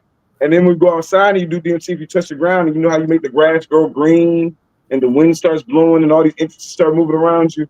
And then we thought it was just in our heads until one of our roommates came outside. He wasn't on no medicine. He comes outside, yo, I see what y'all are doing. If he can see it in 3D, that means it's real. You see what I'm saying? So energy is a real thing. And tapping like the plant medicine, it most definitely activates your third eye and energies. The third eye energies, the things you can do. So, like you said, people don't understand how powerful that third eye is. But I think it's worth the while to go ahead and do that shadow work for it. So, yo, what if you put? And this just popped in my head. What if you put some plants, sacred plant medicine, on the plastic plate or the acacia plate or the coaster and put it in the corners? Get what I'm saying? See where we're going with this, right? Oh, hold on. Don't cut the plate. No, don't cut the plate. You ain't got to cut the plate up in 4 pieces. Just put a whole round plate in the corners. Just online documentary said, you got me thinking now. Yeah. And you can do it with acacia coasters. Round out the corners. The message is round out the corners. Yo, we on your show, bro. What if we put quartz up there? Crystals. Unlimited possibilities. Yeah. Anything to cover up that 90-degree corner. Okay. I'm gonna try it out. I'm gonna tell you how it works out. Now, you see where they sell on Amazon those crystal, those glass cylinders that has a crystal inside of it? Yes. you notice is round. Mhm. They ain't selling no square bottles. Yeah. You could spin when water loves spinning. So spirit water that's in the air loves spinning. Do you spin better in a square or you spin better in a rounded? Right. So there's water in the air so that when you put those plates, you could even have a styrofoam, if it's stiff enough, put it in the corners just so that you could feel a difference in the energy. Yo, when you talk about abundance and opulence, money flows better in round environments, I say. and your thoughts manifest faster in round rooms. Mm. So if you got square corners and the money is acting funny, put the plastic 99 cents, what the little 5 for $1, put them in the corners and see how money flows. So Because the goddess of love loves to dance. So water likes to dance. Oshun likes to dance. So you creating an Oshun energy to allow the gold and money to flow. So your room becomes a waterfall for Oshun. say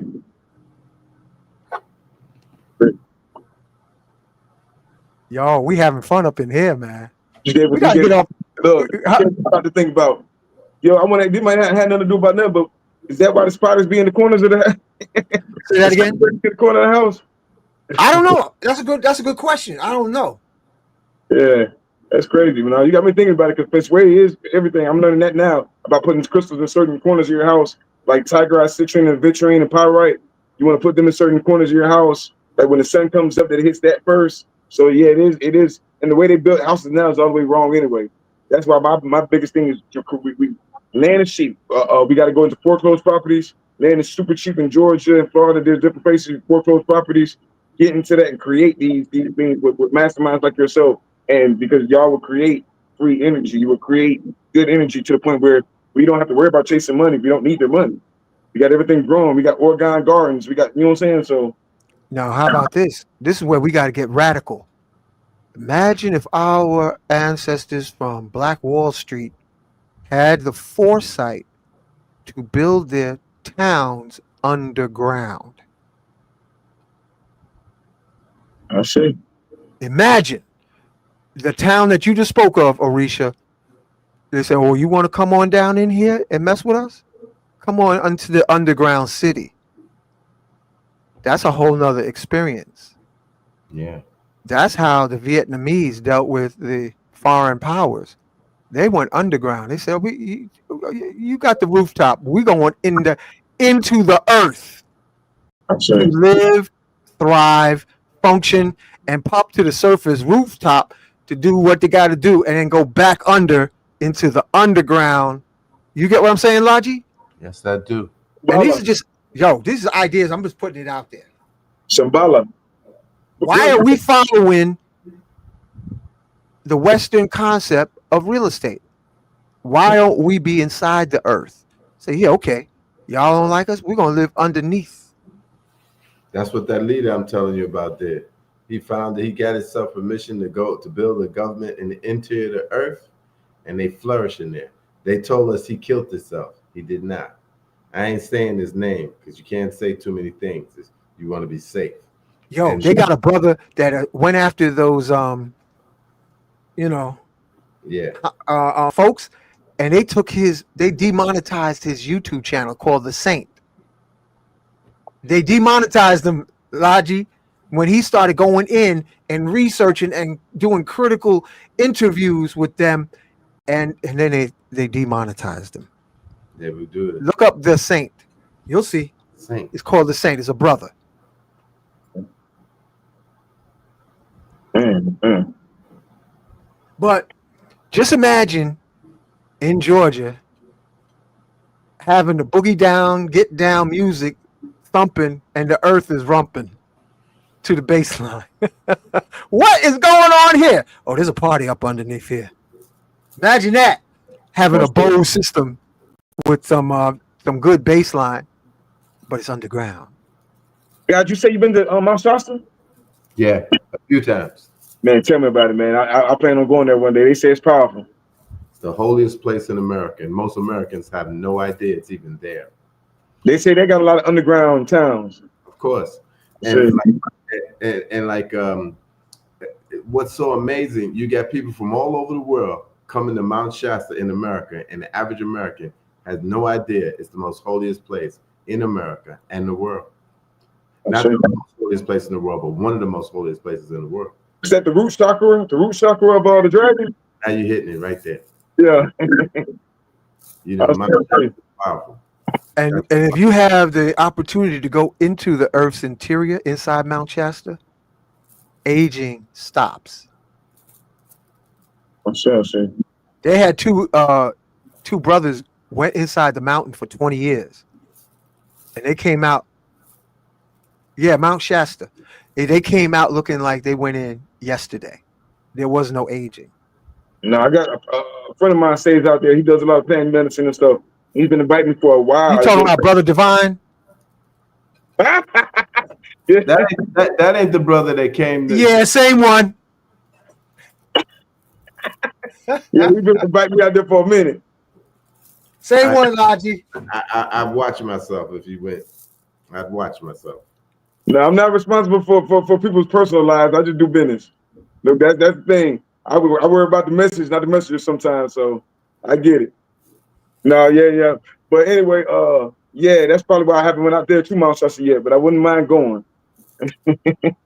Go out there with somebody in the light, because Mount Shasta is real beautiful. You know, one of the worst things you could do is go someplace with somebody, go to a place of light with somebody who's in the darkness, because they have darkness shadowing you everywhere you go.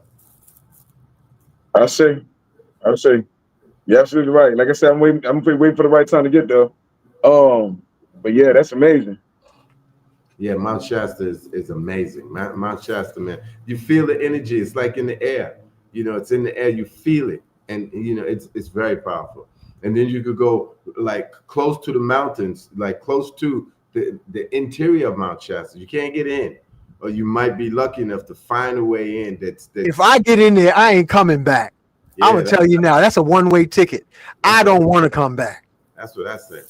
What you think about the Grand Canyon? They ain't even gonna allow us in there to see all the jewels that's in there. Man, it's a portal and so much more, and they don't even want to allow us in there. But now, when the government is dissolved or in chaos, which is about to happen, they're not going to keep troops and agents there to block us off from going into the Grand Canyon. But you got to keep this in mind too. Draco exists on many planes around here, and they love to. It's almost common knowledge. You go into these big parks, everybody don't come out. They're food for the Draco. Yo, I think the Dracos are being a big faction of them. I think are getting enlightened, because not all of them are like black folks. Ain't no or whatever race. There's factions of good and not so good. And I think with this planetary, let me finish what I'm saying. This planet is going through a sector of the universe that our God DNA is activating. So there are, in ancient times, reptilian Buddhas of antiquity. Without a doubt. And Buster, now hold on, let me finish what I'm saying. Yeah. Now, if you go and see where you have all these hood ratchet activities, you got the same thing with all other groups outside of our collective neighborhood. Everybody's acting a fool on the planet. A lot of degenerates. Yeah, degenerates are running the planet because we're in that Kali Yuga cycle. It isn't one, it's everybody acting out. You know, everybody's acting a fool, but everybody's getting what I say, and I'm gonna wrap it up with this. I want to say they are literally getting initiated because the energy where we have our planet and solar system and galaxy going through space, there is a consciousness coup of golden enlightenment upon every man, woman, child on the planet, and intraterrestrials and extraterrestrials are becoming enlightened by default by the frequency vibration. He said it happened, didn't it? Oh, look at that! Yo, you got a brother Buddha. Symbol. Buddha Symbol. was a brother. Say it again. Yo, bring him back. Let me pull you full screen, man. Bring him back. You kind of hit me. Symbol, the cosmic black God who prophesies everything that you guys talk about all the time. He prophesies these very days, these very times. So you can see him in the head, you can see him in the face. When the brother was talking about the reptilians, those same reptilians that we talking about, the Dracos we talking about now, were the same ones that taught us everything. If we say we believe in the Dogon we're taught about from the Nomo, an amphibian race. The Hopi were taught from a reptilian race. The Navajo were taught from well, they were taught by, they say, ants or ant race. So all of us were taught Quetzalcoatl, Dambala, Mamawata. So I don't fear the serpent. I don't fear the reptilian energy. You know what I'm saying? So you got to realize, just much people got that monkey brain, you have way more reptilian brain, and the reptilian brain don't have time. But like a lot of foolishness we talk about, the serpent. Why do you think the Christ, he said, be wise like the serpent? You see what I'm saying? Why do you think when God said punish them, he sent dragons down to punish those that went against Moses? And Moses, one serpent to touch him and look on it to cure you, the bronze, right? So that serpent energy, that Naga energy, that's why our ancestors always had a serpent on their head. That serpent energy is all throughout the Olmecs. That shows us that we not know just random civilization. We're very organized. And we knew something was out there bigger than ourselves. You know what I'm saying? So whatever they're scared of, I'm not scared of. They might be scared of the serpent energy. I know. I love Naga.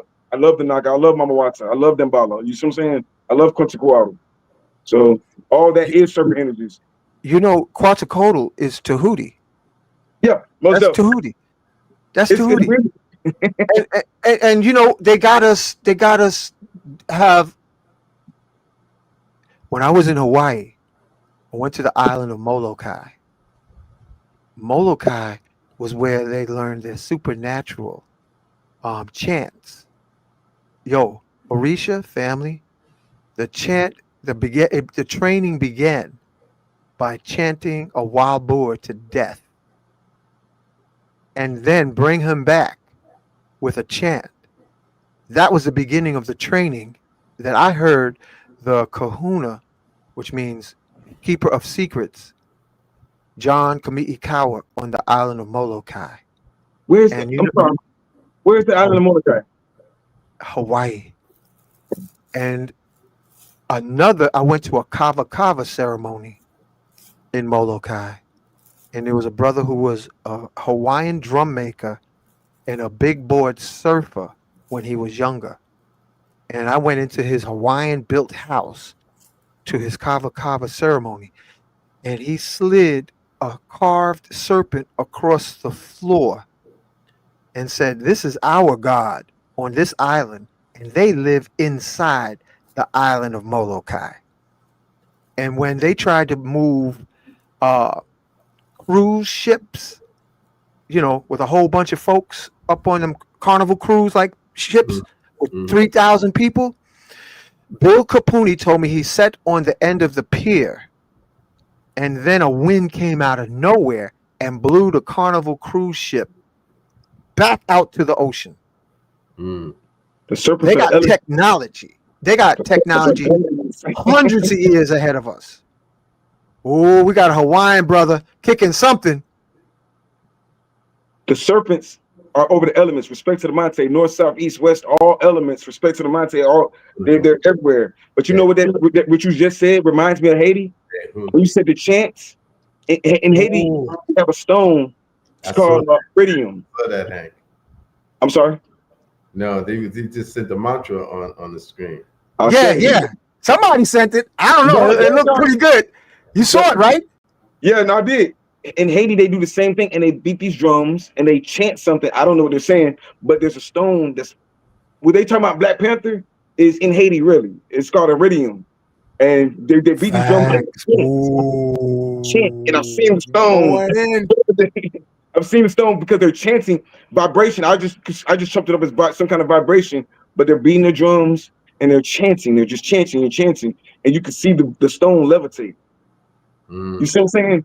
Now I don't know the science of it. I just know what I saw, and I'm like, you know what I'm saying? So that what you just said about the Hawaiian thing, that's further confirmation that there's ancient technologies that really, before anything, connects us all, especially when it comes to the wisdom of the serpent. I'm real big in this book right here. I study this book all the time.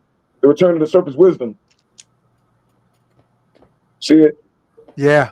Yeah. That's like, yeah, because that talks about every single the cheese civilization, all these different civilizations, like what it said, are ours. And we can tap into all those informations and grab the golden era of each one of the civilizations and bring it to right now. We know the past, we're in the present, the present is important, and we're building towards the future. The future is golden. We're in the golden era right now. Like all this so-called chaos is great for us. We're divine chaotic beings. Under the great mother dragons and serpents and Sophia, the Timayats, and et cetera, et cetera. So, yeah, guy, man, I really appreciate this was great, bro. Yeah, I appreciate y'all. I can't have this conversation with everybody. I be really doing a lot of conversation, community work, but I really enjoy this conversation in higher levels with you too, Bubba. You know what I'm saying, Bubba? Pronounce your name, Lao. Laji. Sir, Laji. Yes, sir. And listen, this is the wild part. The wild part that's not spoken of. Let me ask first my big brothers. We partially reptilian already.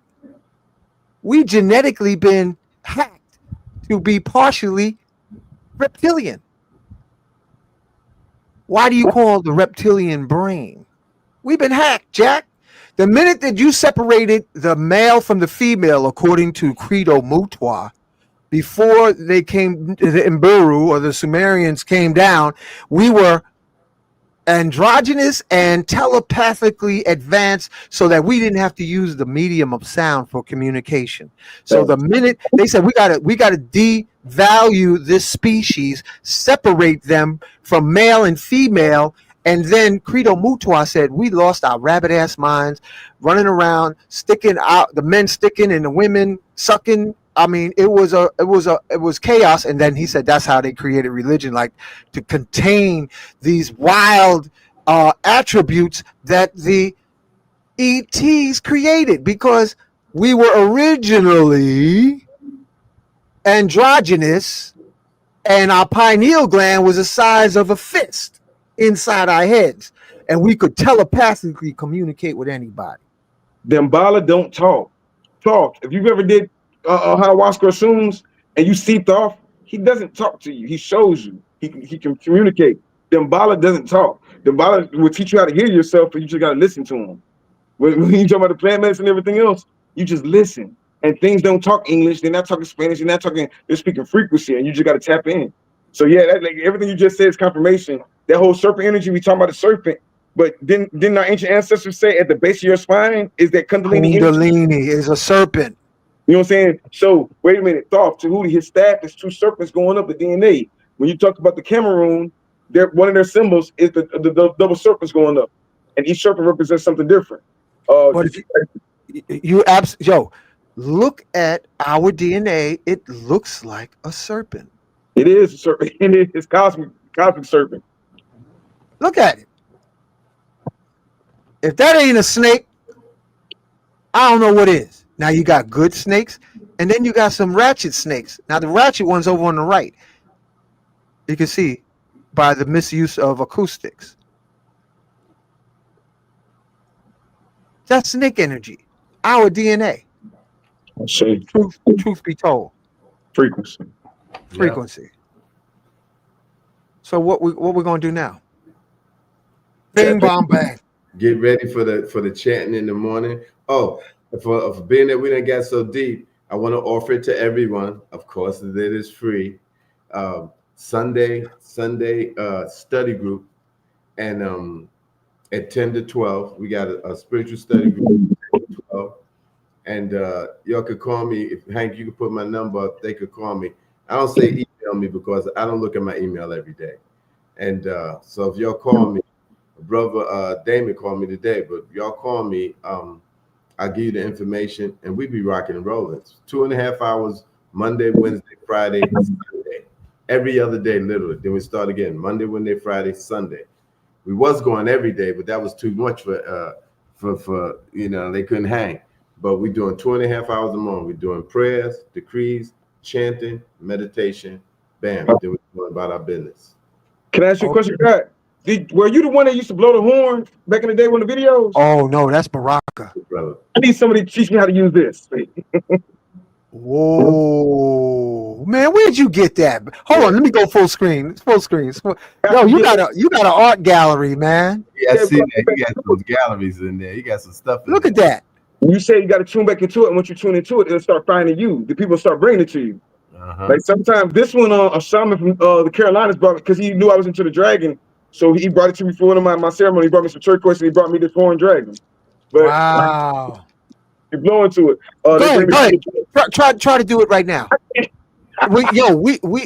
I'm trying to know how to use it. Yo, go ahead. Ah, see. You know what you do? It's something where he does like you let your lip like vibrate like a horn. Like a horn. Yeah. Try that. It's like that. I got a better one. There you go. You got it.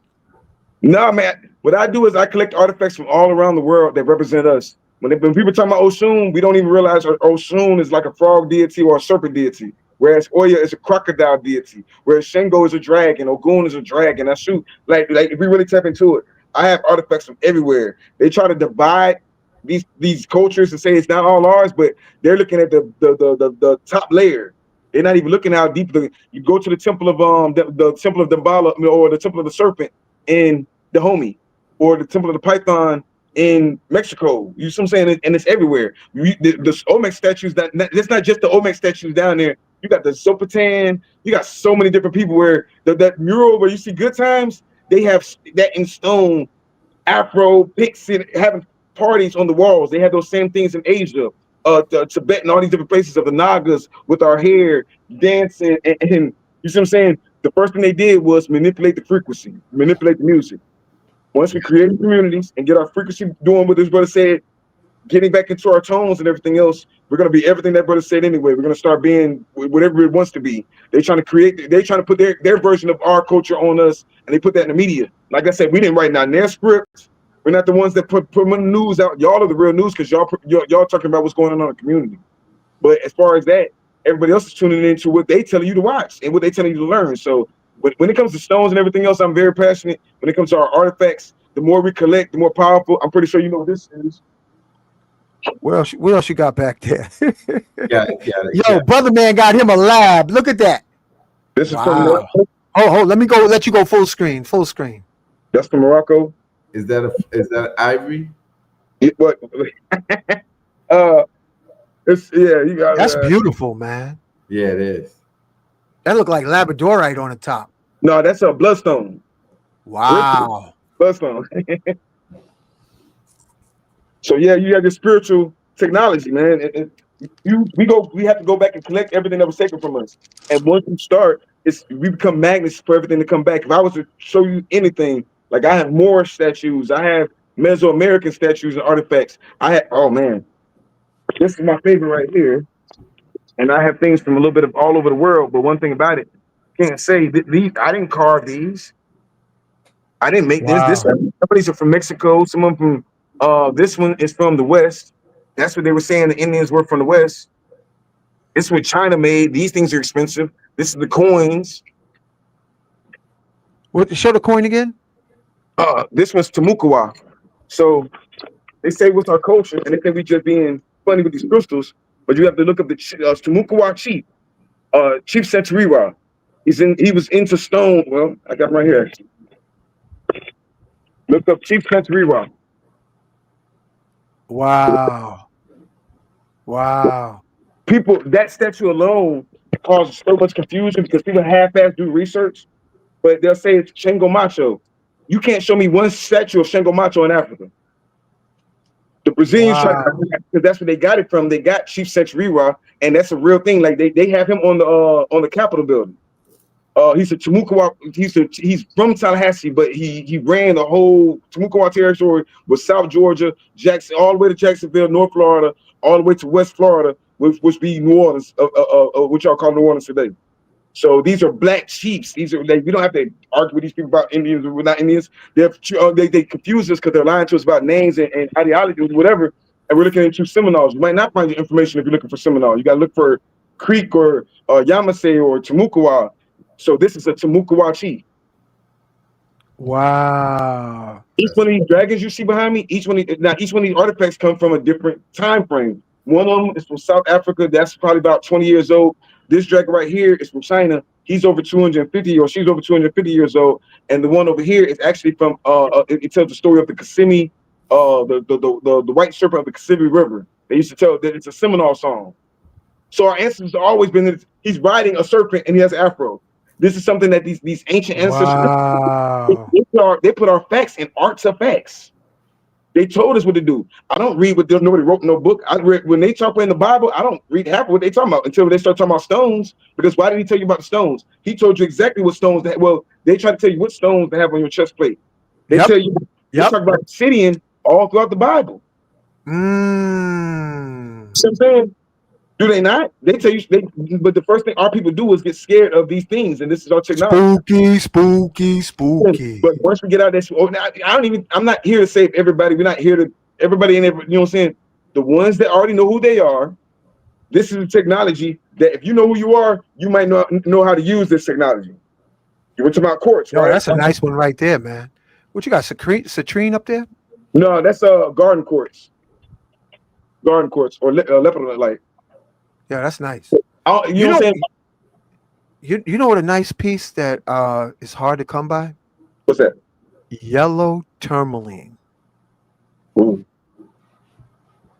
Look, I got a couple pieces of tourmaline, but yellow tourmaline, yeah, yellow tourmaline and blue tourmaline is crazy too. Yo, I just saw it on YouTube. Blue tourmaline. That's I was like, wow, what kind of energy is that? I have a couple pieces of my favorite, of course, is the rubilated tourmaline, but all tourmaline. Oh, that's a nice piece. Wow. Nice. Yeah, that's nice. You got to see the light. Most people don't realize all tourmaline produces energy. Most stones conduct energy, while tourmaline produces energy. That's why it is. I can't remember the scientific word, but it has these points. It grows in points. So all tourmalines are protective. We can use these as batteries with the shungite if we got into it. You know what I'm saying? So like shungite. When you're talking about your orgone pyramids, once you tap into, if you ever decide to really just study shungite, man, it only comes from Russia. Where every stone that comes from these different places are just as valuable as gold. That's what BRICS is all about. BRICS is talking about, you guys are millionaires and don't even, you probably do know it, but y'all are already trillionaires. Once the world realizes what is BRICS talking about besides rare earth minerals? Who knows about rare earth minerals? Y'all teach about rare earth minerals, and you're teaching the usage of them. We're talking about building better homes with rare earth minerals, putting copper back in your copper pipes in your homes, all these different things. And like you said, they haven't even tapped into the stones in America yet, and they did that intentionally. Why would we get our stones when we can take everybody else's? That's the concept of the U.S. government. That's the eagle concept. We're talking about totem animals. What does the eagle do? That's the concept. So we'll take everybody else's resources. But when it's all said and done, we have a bunch of resources that they ain't never seen before. We have portals on this land. We have minerals they've never heard before. We have like just in the Carolinas alone. Because you got to also realize if we're going to talk about science, all these land masses were one at one time. So when they breaks off, it had those same minerals. North Carolina, Arkansas, the whole West Coast are minerally rich. So whenever we travel, I go out, I try to find nice things or things we can carve with, and then I trade too. We got to get back into our old ancient customs of barter and trade. We talking about Mansa Musa, the richest man in the world. And don't ask how he got to become the richest man in the world. He worked in the markets. He was a trader. So, yeah, we getting this right here is what they're fighting for in the Congo. Are you familiar with this? Oh, hold on a second. Let me go full screen. Another stone I love. That looks like crystal malachite. It looks like quartz malachite. That's exactly what it is. Wow. Yeah, I want crystal malachite. Now, Lazuli. I'm sorry. How does it mix with lapis lazuli? Malachite. That's a combination I haven't done yet. Mm-hmm. Because I haven't done it yet, but I don't know. Now you got me about to go to the lab. Yo, that's one of the stones of the breastplate of Aaron. I'll show you. That malachite. Yep. Malachite. But that's the thing. That's what they're fighting for right now in real time in the Congo. Chief Ibrahim Touré. So now I don't know what are we going to be able to do with this, just like they don't know what they're doing with the iridium yet. But when the science comes out, it's good to have these stones. Tanzanite is another one. These are stones that only come from certain places of the earth. Now, malachite's not rare, but the best malachite comes from the Congo. So it's football and all these. That's what we're talking on right now: cell phones and obsidian mirrors. Yo, you ever get some pieces from Madagascar? What do I get from Madagascar? I've gotten. Oh my gosh! Hold on. Yo, they got some stuff out there in Madagascar, man. Hold on. I know most of my rubies are coming from Mozambique. I got some Ethiopian opals. Madagascar, I got Tanzanite from Tanzania. Madagascar, I had some Madagascar citrines. But no, I don't have a lot of stones from Madagascar. But you're right, they stone game go They got crazy. some stuff out there, man. Ooh, they do. They have exotic stones. Yeah, But, yeah.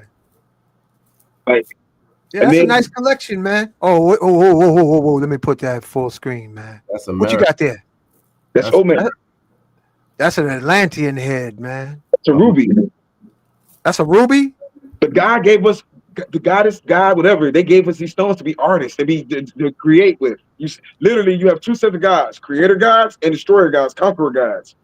If you're from the lineage of the bloodline, like you said, the good bloodline of DNA of the creator gods, they take the stones of the earth and they create with them. What did they do with it? They carved our faces in stone. That's not something I'm just putting my own art to it. Now, who's the best? That's cool, man. That's a ruby. You ain't never got worried about it evaporating. You know what I'm saying? It's corundum. Yo, hold it up again. I want to. You know who that looks like?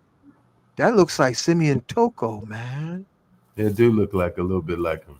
Don't it look a little bit like? Yo, you know what Simeon Toko? You heard about Simeon Toko? No. Yo, Orisha Stone. This is the latest Christ born in the Congo. Hold on a second. Oh, that's Sambo. No, hold the other one up. The Olmec guy. And look at Simeon Toko. Bring it closer. All right. Now, this is Simeon Toko, the latest Christ born in the Congo. Oh, wow. He called an army of muscle-bound, bulletproof black angels to chase the Belgians out of the Congo.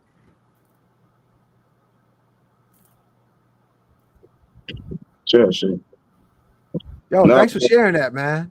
Like you said, the stones talk to you. Sometimes they just need a face. Who's gonna do it? We gonna wait for somebody else to carve our face in stone? They're carving on Mount I forget the name of the mountain with the presidents on it. Before they put their face on stone, that was the five grandfathers. That was us honoring our ancestors. That was the grandfathers.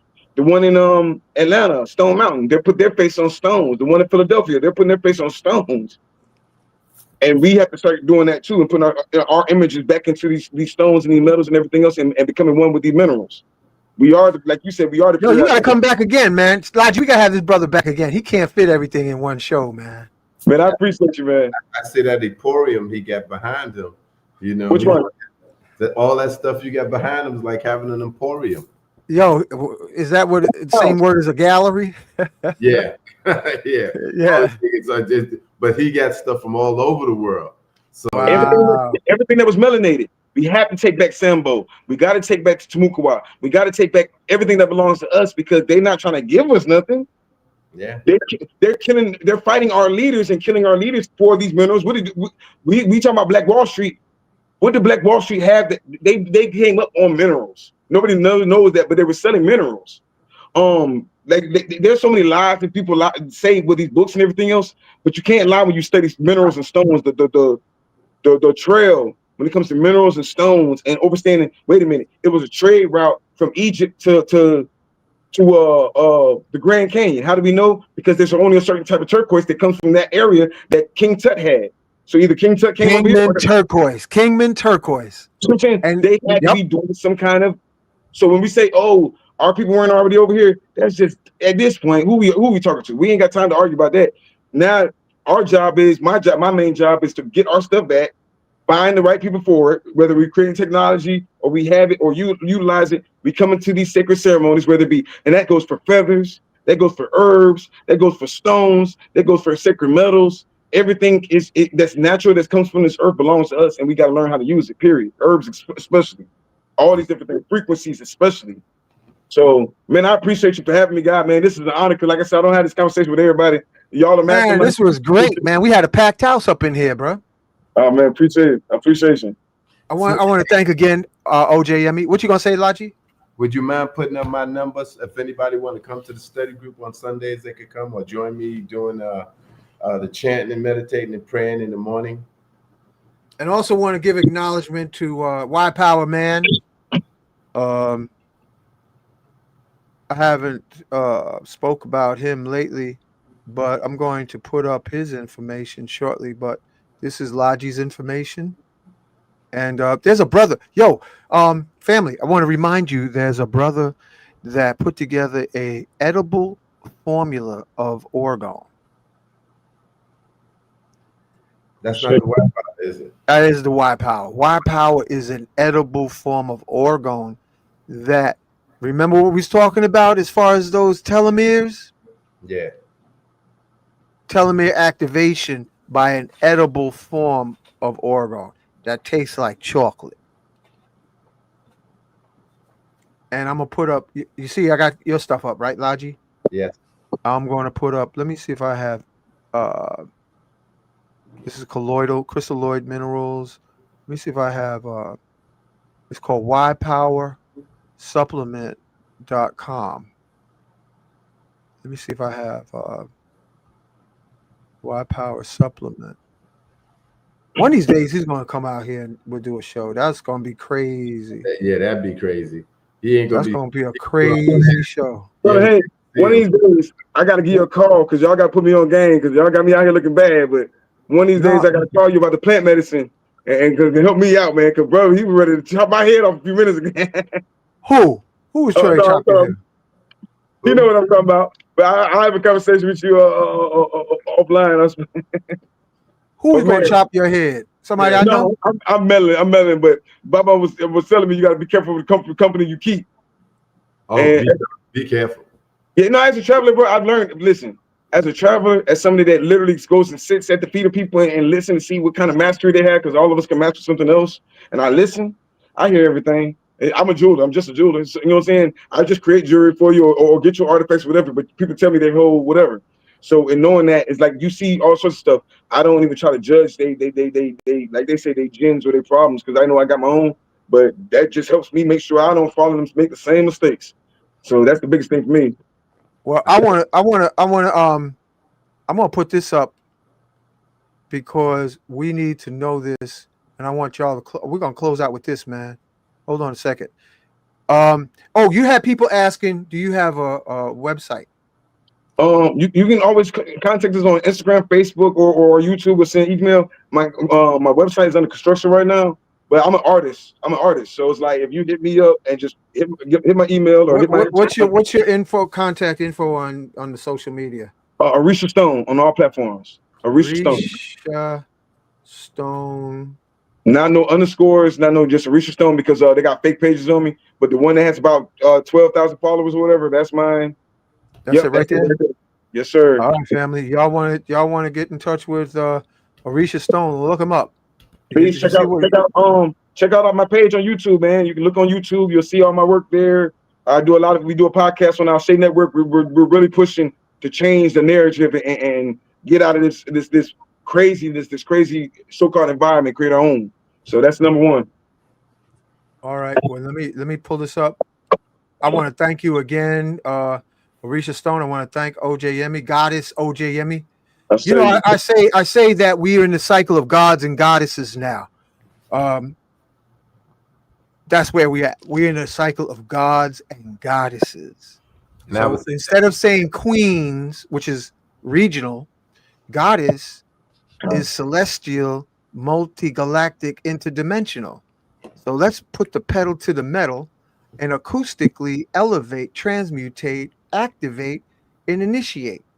See. So, Arisha Stone, it's a pleasure. Baba Laji, it's a pleasure. Um, Yolandi, thank you for the energy. Thank you, all the comments. We had fun, and I'm gonna bring this up. We're gonna close out with this. Oh, what you want to show, Arisha Stone? I told you come up with something. What you said? You told me to go put this in some water and drink it tonight, right? Just the pure metal, yeah. Yeah, pure gold.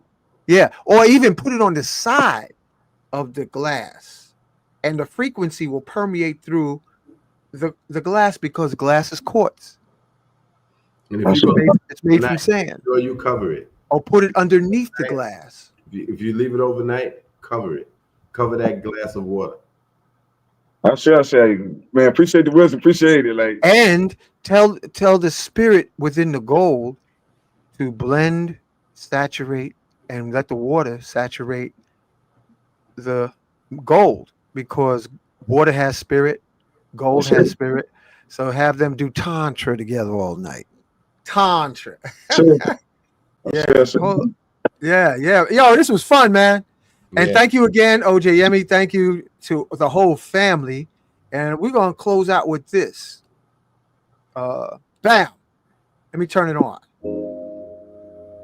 Our purpose is to know thyself, leading to the greatest self-realization secret. Oops. Well, that was it. I goofed. I deleted the page by accident. So we just gonna close out old style, which is right here. Hold on a second. I love music, man. Here we go. Peace.